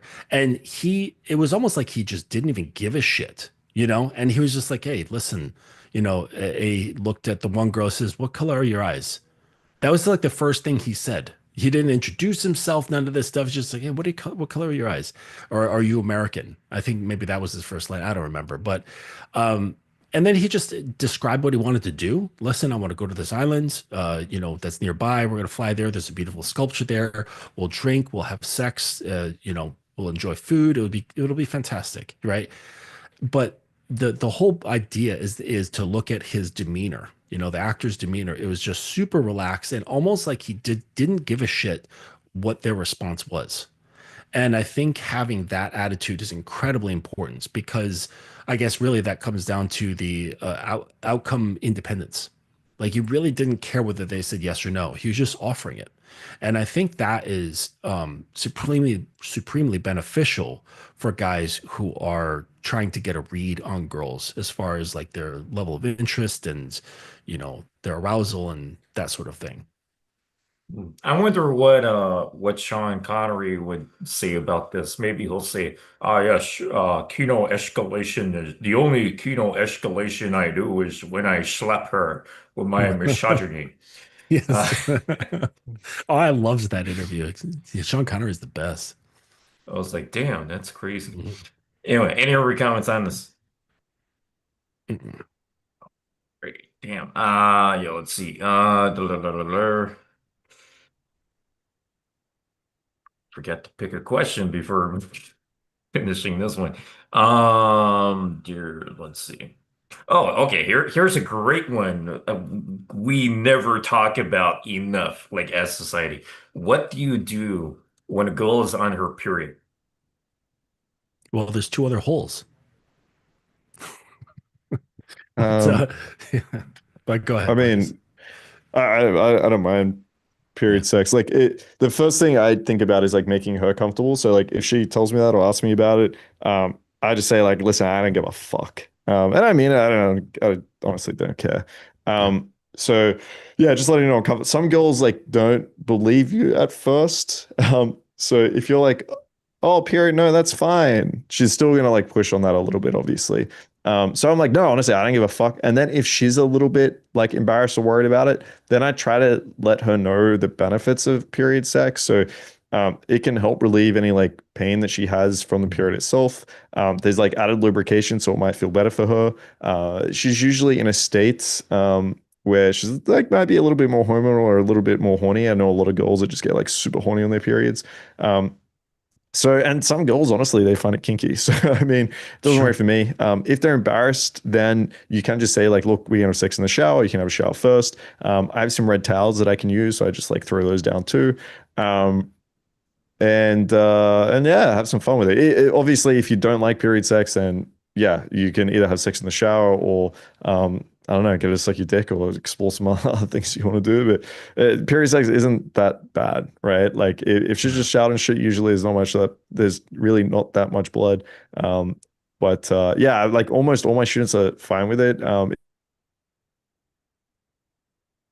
If you're like a Uh, germophobic guy with blood or something, I can understand it. Otherwise, just yeah, have some fun. yeah, honestly, What it's what not would Dexter Morgan do?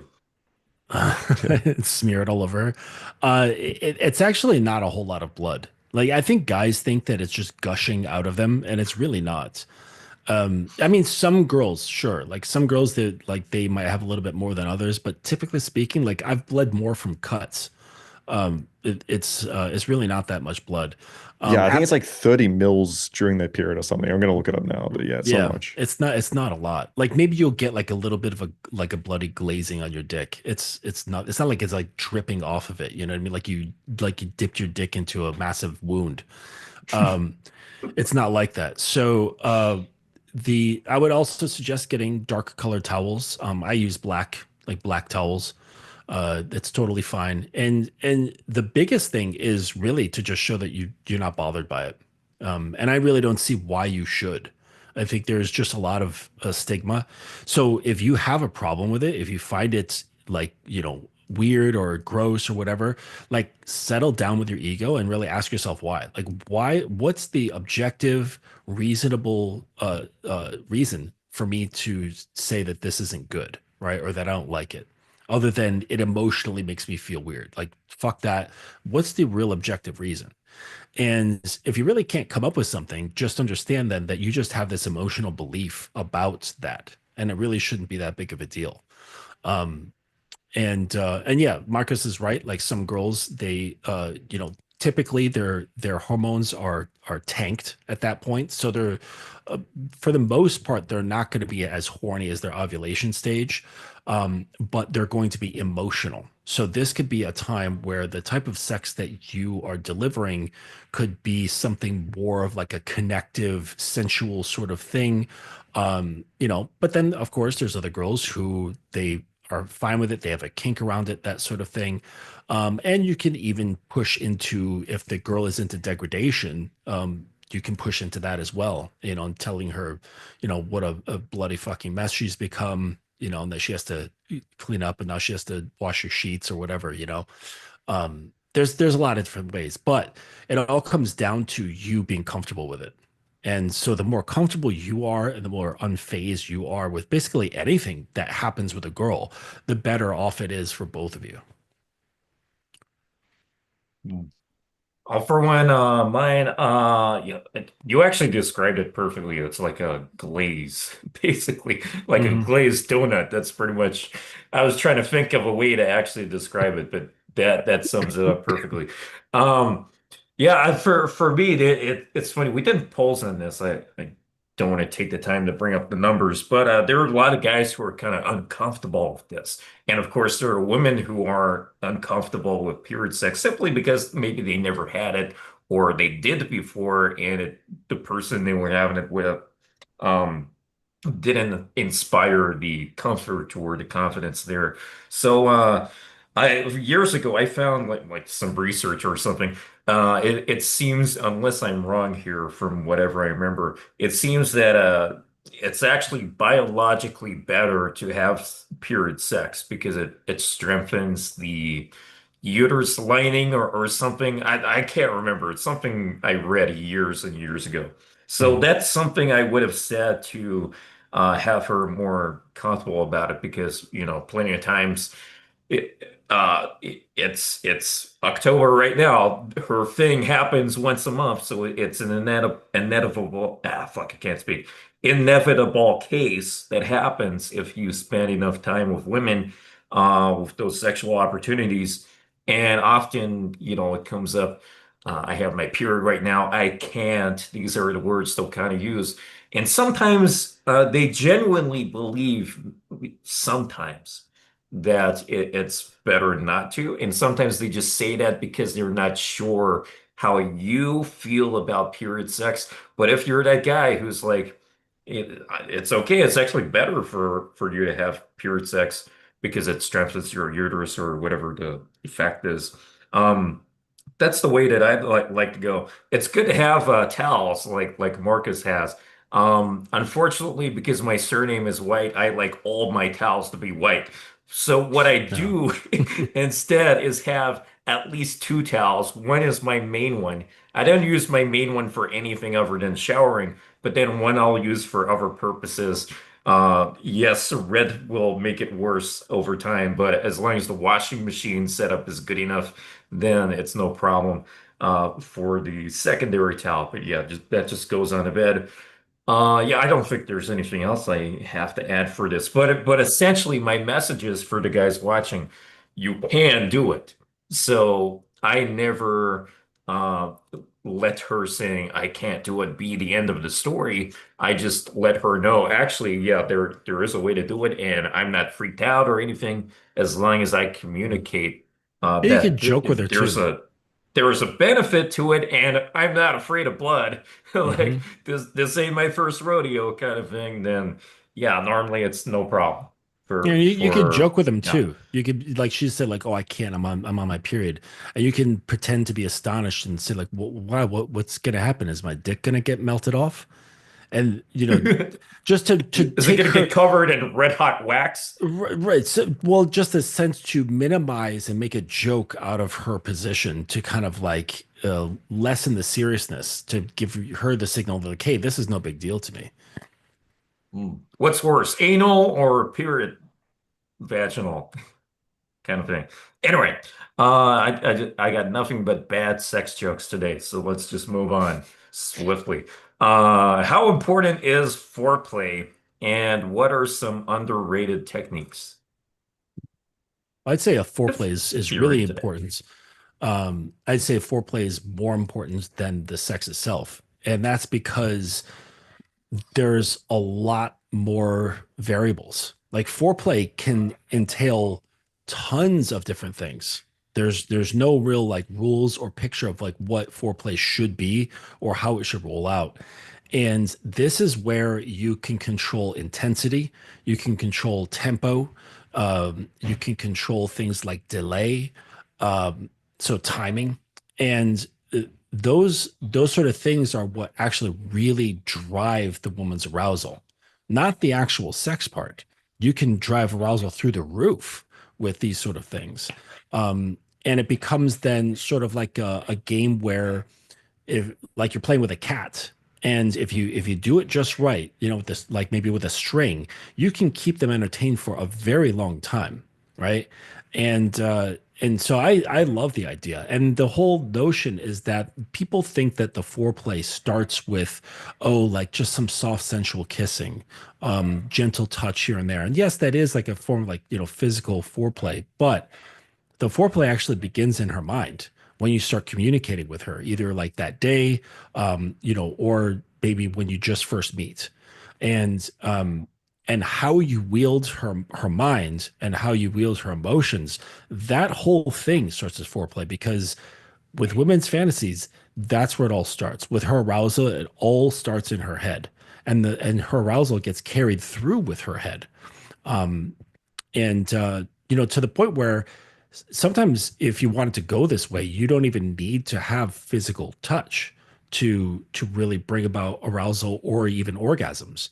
So I would say that guys should spend a lot of time learning how to arouse a woman and produce foreplay with just communication alone. Pardon me.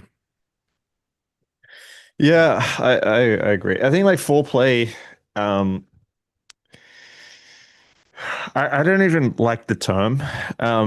I feel like all of this should be a part of like the sexual experience. Like I just think about it as like sex starts in the club or on the date. Like I don't think about it as foreplay. Like it begins there. So as I'm dirty talking her, this is sex for me right now. Like this is all part of that same experience and same amount of pleasure. The Mhm. parts that are underrated, I think, is dirty talk. I think Justin mentioned that before. If you can dirty talk a girl really well, it's gonna like absolutely drive it crazy. Yeah. The second that I think is underrated is some form of like sensual massage. I think that can really get the girl into like this very relaxed, sensual state of mind, like out of her head a little bit and more somatically like into her body so she can feel the sensations a little bit more deeply. Pussy eating, I think some guys will think it's gay. Don't ask me how like making a girl come is somehow homosexual, but I think pussy eating is like incredibly important. And then uh, they're probably the biggest underrated thing. Sorry. I think besides that, I'll just reiterate. I think the key is to figure out what the girl's fantasy is, what she wants to explore, what her habits are. And if you can feed that into what you like and what you want to try, then again, like she's really going to enjoy that too. Mhm. All right. Sure, let's see. What books, courses, or resources actually help improve sex, or that you can recommend in general on this topic? Oh, geez. Any books that really helped? Actually, just you can take this, Marcus. I got to just grab the title of this book. Yeah, I mean, a lot of ones out there you can read and go through, and I think they all are good in some aspects and then bad in others. So you can just take the best out of all of them. Um, there's fuck, I'm gonna forget all the names now. There's an Asian dude online with a sex course that I thought was pretty decent. I'm gonna forget his name. I'll look it up. Is that Mantak Uh, Chia? no. Um, We're just I'm narrowing gonna it forget his down name. to 4 billion people. Yeah, no, it's all good. I can post them up later. I've got like a resource list somewhere. Otherwise, like my mastermind, we have a like sex coaching section in there. So we go through a lot of things we're speaking about today about how to actually create like a sexual vibe and dynamic, how to dirty talk the girl. We have Shibari sections in there. You can see us like demonstrating certain rope ties. We talk about like oral. I have a whole flow chart on first time sex. So if you're just unsure what to do, basically a routine that you can just fall back onto for the first time. So we have a lot of resources in our mastermind if guys are interested. Otherwise, there's an Asian dude starting, I think, with K that I thought his course was probably the best out of all the ones I've been through. But yeah, I mean, you can go online. I don't think any, to be honest, that I've been through are particularly like awesome, but each have some valuable sections in them. So you can Mhm. just, Marcus, what's yeah, your suss them out. website? Do you have a site? Yeah. I have ultimatemanproject.com. There's also orgasmic You said Ultraman? Ultimate Man. I'll type it in the Ultimate. chat. Yeah, Ultimate yeah. Man Project. Okay. I also have I did have a sex coaching website, which was Orgasmic Bliss Coaching, and I actually developed a course um that I teach all this in, and then I had basically I think 4 or 5 different girls that I had like sex with on camera. um, but then I just had a change of heart and thought I don't want my porn on the internet. So Yeah, that could be eventually when I dangerous. have Fair enough. yeah, eventually when I have time, I'll probably just convert that course into like a non-nude porn course. But OnlyFans. yeah, Yeah. yeah, for now, like it's just annoying. I spent all this time developing it, and then I was like, oh, this is probably a bad idea. So Yeah. yeah, when I have time, I'm working on a bunch of other stuff. When I have time, I'll turn that into like an info product. But for now, it's on hold. Yeah. Well, that's for myself. That's basically all that I do. Well, not just sex. I mean, but let's face it, like everything's about sex except sex, right? Um, but yeah, my own courses, thedominanceacademy.com. And I'm just starting a new section on more advanced concepts that I'm putting into like audios that can be purchased. That are very, you know, very easy access. Entry, the barrier for entry is pretty low because I just want to share the information. But there's a number of books out there. But it's so wide. It just depends on like what you're looking to get out of it. You know, what information you're trying to learn. And there's good stuff and there's really bad stuff. So you're just gonna have to wade into the realm of literature and try out a bunch of different things. But the book that I just got like a couple weeks ago was the Deep Psychology of BDSM and Kink by Douglas Thomas, and that's a really good book. And it's all about like Jungian archetypes, Jungian psychology. You got it there, Marcus. Yeah. Uh-oh. You got it there to show off? I've got a book here, The Power of BDSM. Oh. Oh, I thought you were gonna pull out Yeah, the same book that I mentioned. no, but when you mentioned BDSM book, I was like, oh fuck, I got one right here. Yeah. So yeah, this is a great book as well. Yeah. I recommend that one too. I can maybe I can send us a link of the stuff I've been through when I think about it later because I just don't have Yeah. them off the top of my mind. But But yeah, I've not taken any Oh, courses myself. It's mostly just been my own experiences and learning from them. Um, and I think that's really the best thing that anyone can do, right? yeah, I'm the same. Yeah. Like I, dude, I went through so many fucking courses. Like when I went to film mine, um, yeah, I was curious basically what other people had in their course and how they filmed it and what they did. So I spent a couple of weeks just going through all this content. Um, and what I found is like a lot of the courses don't apply to what I would consider like first time sex. So a lot of the courses are like, so with your girlfriend or like with this girl in the kink club, or you're gonna sit and it's like, bro, like if you're on a Tinder date, you just can't apply like a lot of this shit. Mhm. So I think like that was like one of the big issues. But yeah, I mean, there's a lot of resources online For that sure. you can go through. But yeah, like as I said, yeah, feedback and your own experience is always gonna trump everything else. Yeah, as far as like your comment about the story about the making videos and with girls and all that sort of thing, I've got a similar plan, but it's not videos, so no one can really like take that stuff. And my current girlfriend submissive, their plans are to basically bring her with me to workshops and like have as like a demo sort of thing. Yep. Nice. Yes. And maybe like have guys line up and practice spanking her.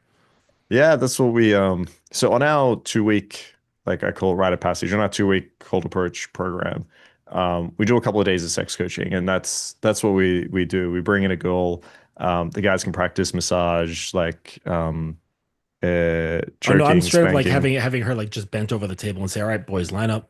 You know. Yeah, yeah. It's- Yeah. And then we depending who the girl is, like sometimes I'll like let the guys like practice more intense things like fingering. Mhm, One program, one of the guys closed the girl that we had on there. But yeah, it's that feedback is like, as I said, it's invaluable. Like mhm, it's one thing to read, as you said, like how to spank mhm. online, but to actually like practice Yeah, spanking yeah, is a totally different thing. sure. Ooh, 100%. Alrighty. What's the biggest unlock that changed your sex life forever? Mm. Biggest unlock that changed my sex life forever. I don't know, having sex. That was probably a big unlock. Um, yeah, dude. I mean, there's so many fucking things, bro. I like dirty talk was a huge one when I learned to do that. Ropes was another big one. Just learning to be dominant. Like, dude, I remember. Okay, this is probably my biggest unlock. I was with a girl. This is like when I first started game, and this was before like I was like pretty vanilla, bro. And this girl like wanted me to spank her, and I don't know if I've told this story on stream before, but I was like, okay, like I can spank a girl. This is fine. So she's like, spank me, and so I was like, I was like politely spanking her ass, and she's like, oh, harder, and I was like, oh, okay, and I was like, yeah, like I can do this, and she's like, she started to get like aggressively angry, like hit Mhm. me, and I was like, what? And she's like, I want you to hurt me like harder. And I was like, what in my head, I was like, there's something wrong with this fucking girl. I'm like, is she okay? Like, I wanted to like stop having sex and cuddle her and ask if everything's okay. And so like I lose my boner. I try hit her a bit harder. And like I'm laying there, like not even embarrassed for myself that I lost my heart. I'm sitting there like, are you okay? Like, is there and she's like, yeah. And so this was a girl I ended up seeing for a little bit. And I started to understand, like, oh, okay, this is like a sexual kink. Like, this is not a girl that's like fucked up. This is not a girl that has like daddy issues. This is not like she was just a girl that wanted to explore like pain, different sensations, to feel small and submissive, to have a guy. Like, and so when I started to understand that, I was like, oh, damn. And then I started to realize how many girls were actually into this. And I was like, oh, shit. So yeah, that was probably like a big unlock for me. It's just the understanding. And then obviously, like, it was a big journey about, as I said, getting feedback and perfecting the Sure. craft. I had almost an identical story, but instead of spanking, it was slapping. Mm, And she kept egging me on to go harder. And I mean, we know force. Like as men, we understand force. Like we know we can like popping a champagne bottle. We know how much to squeeze that cork so it doesn't go flying across the room and just goes pop into our hands. Like we know how to control force, generally speaking. And I gave her a good wallop by like my own standards. Her head like shifted to the side and everything. And she looks me dead in the eye and she goes, harder. And this was like well early on into my kink career, I suppose. And it really threw me off. I was like, thinking to myself, I really just smacked you really good. And you're looking at me like that was nothing. Like, oh shit. But almost the exact same story. Although I didn't start seeing her though. She was just a one of those fuck buddies that shows up like twice a month. But I think I've got like two biggest like aha moments. And the first one was when I realized how oh geez, how to explain this? Like how malleable a woman's mind is. Once I realized, like with command and arousal and painting pictures in her mind, mantras, affirmations, and things like that, I was like, holy shit. Now, of course, this is coming from a position of, where there's trust involved and things like that, and being open to you. But I didn't realize how far it could go, and now it's something that I even like surprised myself at this point where I'm just like, holy shit, like how much more can I shape this person's mind? So once I realized that that was just a possibility, that really woke me up, and I was like, wow, this is their minds are way more vast and much more fun to play with than their bodies ever could be. So that was one. And then the next one was, I guess, not like once I let go of thinking about what women were thinking about, I just stopped caring. And, but not in like the dismissive, like, "Pff, you mean nothing" sort of mentality. It wasn't that. It was just not putting it into my purview of awareness. Like I just didn't bother thinking about it anymore. And I just thought about more about like what I wanted, what I wanted to see, what I wanted to create. And that shifted so much for me when I stopped, I guess, pandering, right? Trying to figure out what they liked, what they wanted to do, what motivated them, what the like, putting so much attention on that. And what I realized is that when I focused more on myself, and then combined with understanding how well my commands worked and how deeply I could get into their minds, all of that stuff that I would have asked for beforehand just came to light. They would reveal these things to me, and without me having to say like, hey, tell me about this, or trying to figure it out in like a very like sneaky sort of way. So yeah, so the just becoming more selfish, I guess, but just not in a dismissive sort of way. And then the power of my command and my imagination. All right, beautiful. Let's do one final question. What Sure. are ways you can inspire a girl to dress sexy for you or get her to wear something special for you? Inspire? Just tell her,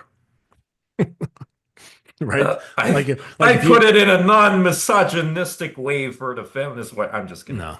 But no, you just tell her. Like if you really like, say you love blue dresses, like you just love the way blue looks, or you're like, oh, her skin tone would just look so good in blue. Just tell her. Say, you know what? You'd look so fucking sexy in a tight blue dress. That's what I want you to wear when we meet up next week. And that's it. Like you don't have to inspire, like your command will be inspiring. Yeah, I think you need to set up that dynamic, right? Like the the reason I hesitate on this question is so many guys I seen texting that will like have a Tinder date. They haven't set up any DS dynamic whatsoever. They haven't given the girls any other instructions, any other commands, anything like that. Um, they've just come off as like a regular dude, and then just before the date, they basically tell the girl like, "What are you gonna wear for me?" or "I need you to wear this." And the girls then just do see it misogynistically Right. because you Because haven't it's too set up abrupt. any dynamic. Sorry, what was that? Oh, I just said because it's too abrupt. Yeah, Yeah. exactly. Right. You Yeah. haven't built it up. So if you have this dynamic with the girl, yeah, of course, you just tell her, right? Like, and you can positively frame it. Like, I love that idea. Like, you'd look so fucking hot in this. Oh my God, blah, blah. Yeah, that's completely cool. You can do this with anything. Like, when even we spoke about anal before, right? I think you'd really fucking enjoy it. Like, blah, blah. You could do the same shit. But if just before the Tinder date, you're like, hey, can you do a douche before you get here? Because we're doing anal. The girl's just going to be like, what the fuck? Like, you need to have the dynamic set up. So, yeah, if it's just the first date and Uh, it's not set up, then don't worry what the girl wears. All right. And then after that, once you have it set up, then yeah, tell her. mhm. Yeah, so I would agree and disagree.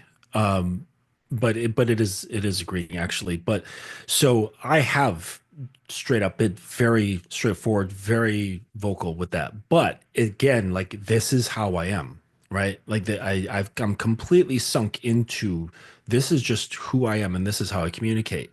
And but here's the but though. And it feeds onto like setting it up prior so that it doesn't come off as abrupt. My dating profiles clearly indicate that I'm this way. Like there's no confusion whatsoever that I'm not a dom, right? And so that sets like this very subtle perception of who I am, how I might behave, how I might communicate. So when I do communicate in this way, it's not abrupt. It's like, oh, that's on brand. You know what I mean? So my whole branding uh on dating apps are just right in line with how I behave. So when I say and I'm setting up the date and I give a command, this one girl, she was I knew the place that I wanted to go, right? It was this like nice like Italian winery and they had like little tapas type stuff and it looked like it would just scooped right up out of Tuscany and plopped in the middle of Brooklyn. And I knew the style, the vibe, and I knew what I was going to wear. And I wanted to be sure that she looked the part, right? She didn't come in wearing some fucking flamenco dress or sweatpants or jeans or whatever. Even if they're like $500 jeans, it's not going to fit. So I told her, like, I have a place. I'd like you to wear this. And she straight up said, I don't have a black dress. Right. And I'm thinking to myself, like, what girl doesn't have a fucking black dress? But she didn't. And I didn't say anything. I just let it sit. Her question, what if I don't have a black dress? I didn't respond. And she said, I'll find one. And that was it, right? Because everything that I was doing was just right on brand with what she'd expect someone like me to say. And then she showed up in a black dress. And that was because I had this vision of like, okay, it's gonna fit with the whole vibe of us being there. We fit the environment. And that just casts more of the spell into her head of, we're in this thing, I'm with this guy, I see him this way, he's talking to me this way, we're in this environment, he's making me dress this way, like all that stuff. And so yeah, if you don't have that, then don't communicate like me. You know what I'm saying? Like your branding should be consistent all the way across the board. And then so if it's not, then do what Marcus is suggesting and that you can build into this, right? You can build into being comfortable giving commands and things of that nature. I'll build upon that a little bit more. That's beautiful.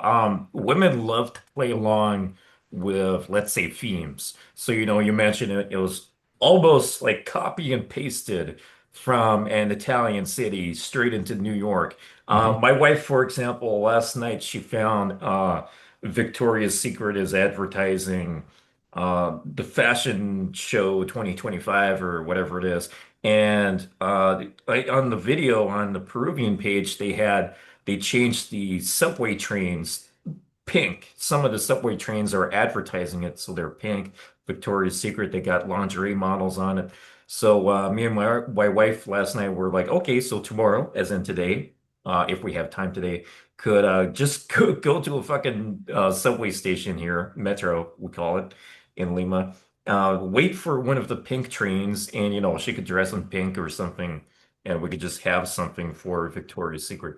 Like this is like what me and my wife do sometimes. So I have done That sounds similar fun. things before in other senses, but she's playing a part. She realizes, okay, I can play along with this. I can get that black dress. I can wear pink for this pink place. Like it's not the first pink thing we're Mhm. doing. Like 2 weeks ago, we went to a pink cafe. She's gonna wear pink or white or something. So women love to play along with themes. Yep. Halloween is this month, guys. Like, come on, women love Halloween, dressing like slutty kitty cats. It's the most amazing shit.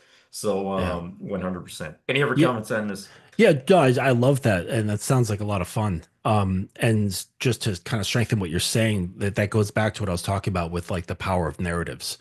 Like if you can weave narratives not only like from your mouth into her ear, but also her other perceptions as well. Like because it's all just a narrative to her, right? Like when she sees a guy, like say like at a bar or club or cafe and catches her eye, she's already starting a story in her head. Like if he introduces himself or whatever, she's thinking like, oh, what if we start dating? I wonder what our babies would look like. What's his last name? What would that sound like next to my first name? Like they go off into all sorts of things. They start imagining that you're awesome in bed and just all these narratives, right? So if you can start wielding and controlling that narrative of what she's perceiving, and hopefully it's somewhat true, right? Then you have a lot more leverage. Like you basically become the lever in that situation. Beautiful. Alrighty. One thing I want you guys watching this video to do after you watch this. This is like effectively the part two of the other sex expert panel we did a few months back. Both Marcus and Justin were here last time, so it's great to get some more questions and answers in. There was something that even I learned from the last episode, and then I applied that. And I was like, damn, that's pretty interesting. So I want you guys, and even though some of you aren't having sex in the last 7 days or on a regular basis, I want you guys watching this to take at least one is a super low number here, but take some things out of this conversation, out of this episode, and apply it in your sex life in the next, hopefully, few days. But some of you guys need more time than that. Apply that next time or one of the next times you have sex, and then come back to revisit this video. Type in the comments what that thing was. I'm curious. I really want to know because there was this one thing last time which was very interesting for me, and my wife is fucking hooked on it. So there you go. Any final comments from you guys here?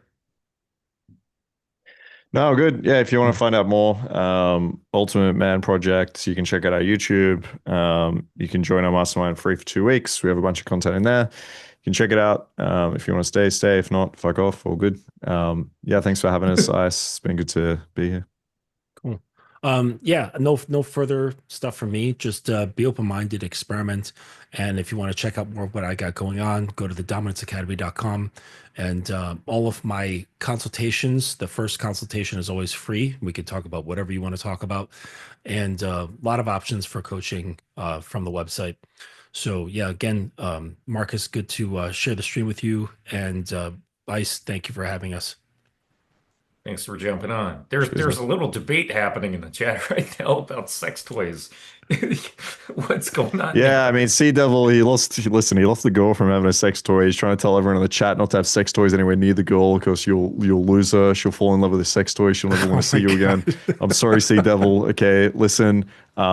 We all hate sex toys, okay, just as much as you. All right, we all hide them because as soon as the girl sees a sex toy, we all lose them to the sex toy. It's a sad day. I'm so sorry. But yeah, no, toys are great. Use them. Have fun. How large is your collection, Marcus?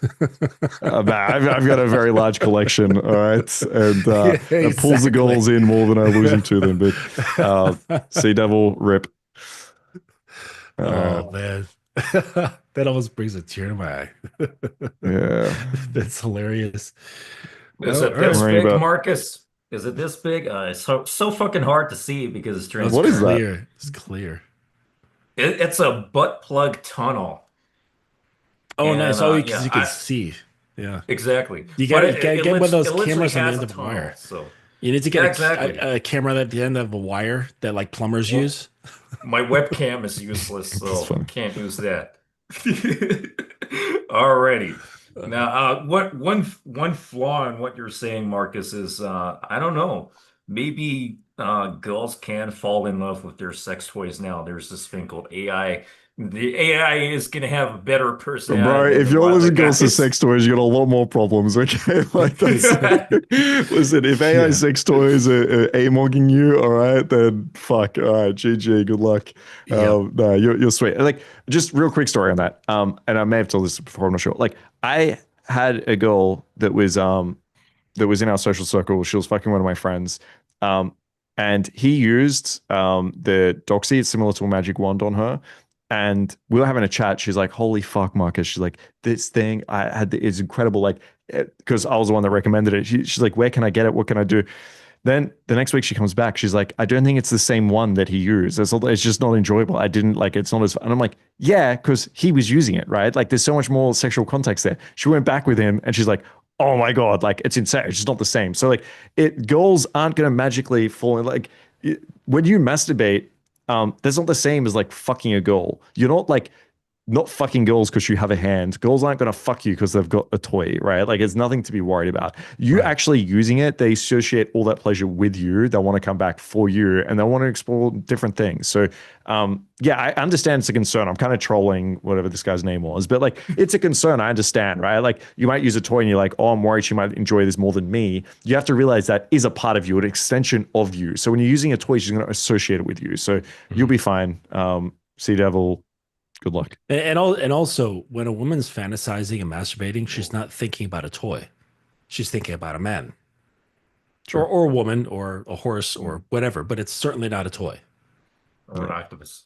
And last thing I'll say on this is reminds me of Grand Theft Auto Vice City stories. There's a robot, Domestobot, and if you ever play the game, you like press R2 or whatever, and it comes with a different tool. There's like a toilet brush, and then there's like a sparky thing, electrocution thing, and then the third one is like a dildo. It's like this funny thing they put in the game. God damn it, more references. Anyway. Let's end it there. Too much crazy stuff going on. Thanks, guys, for jumping in. Catch you guys on the other side. Game on. Ending stream. Gotcha. Great. Cool, guys. Well, it was fantastic touching base with you guys again. Cheers. And we'll catch you later on the next one.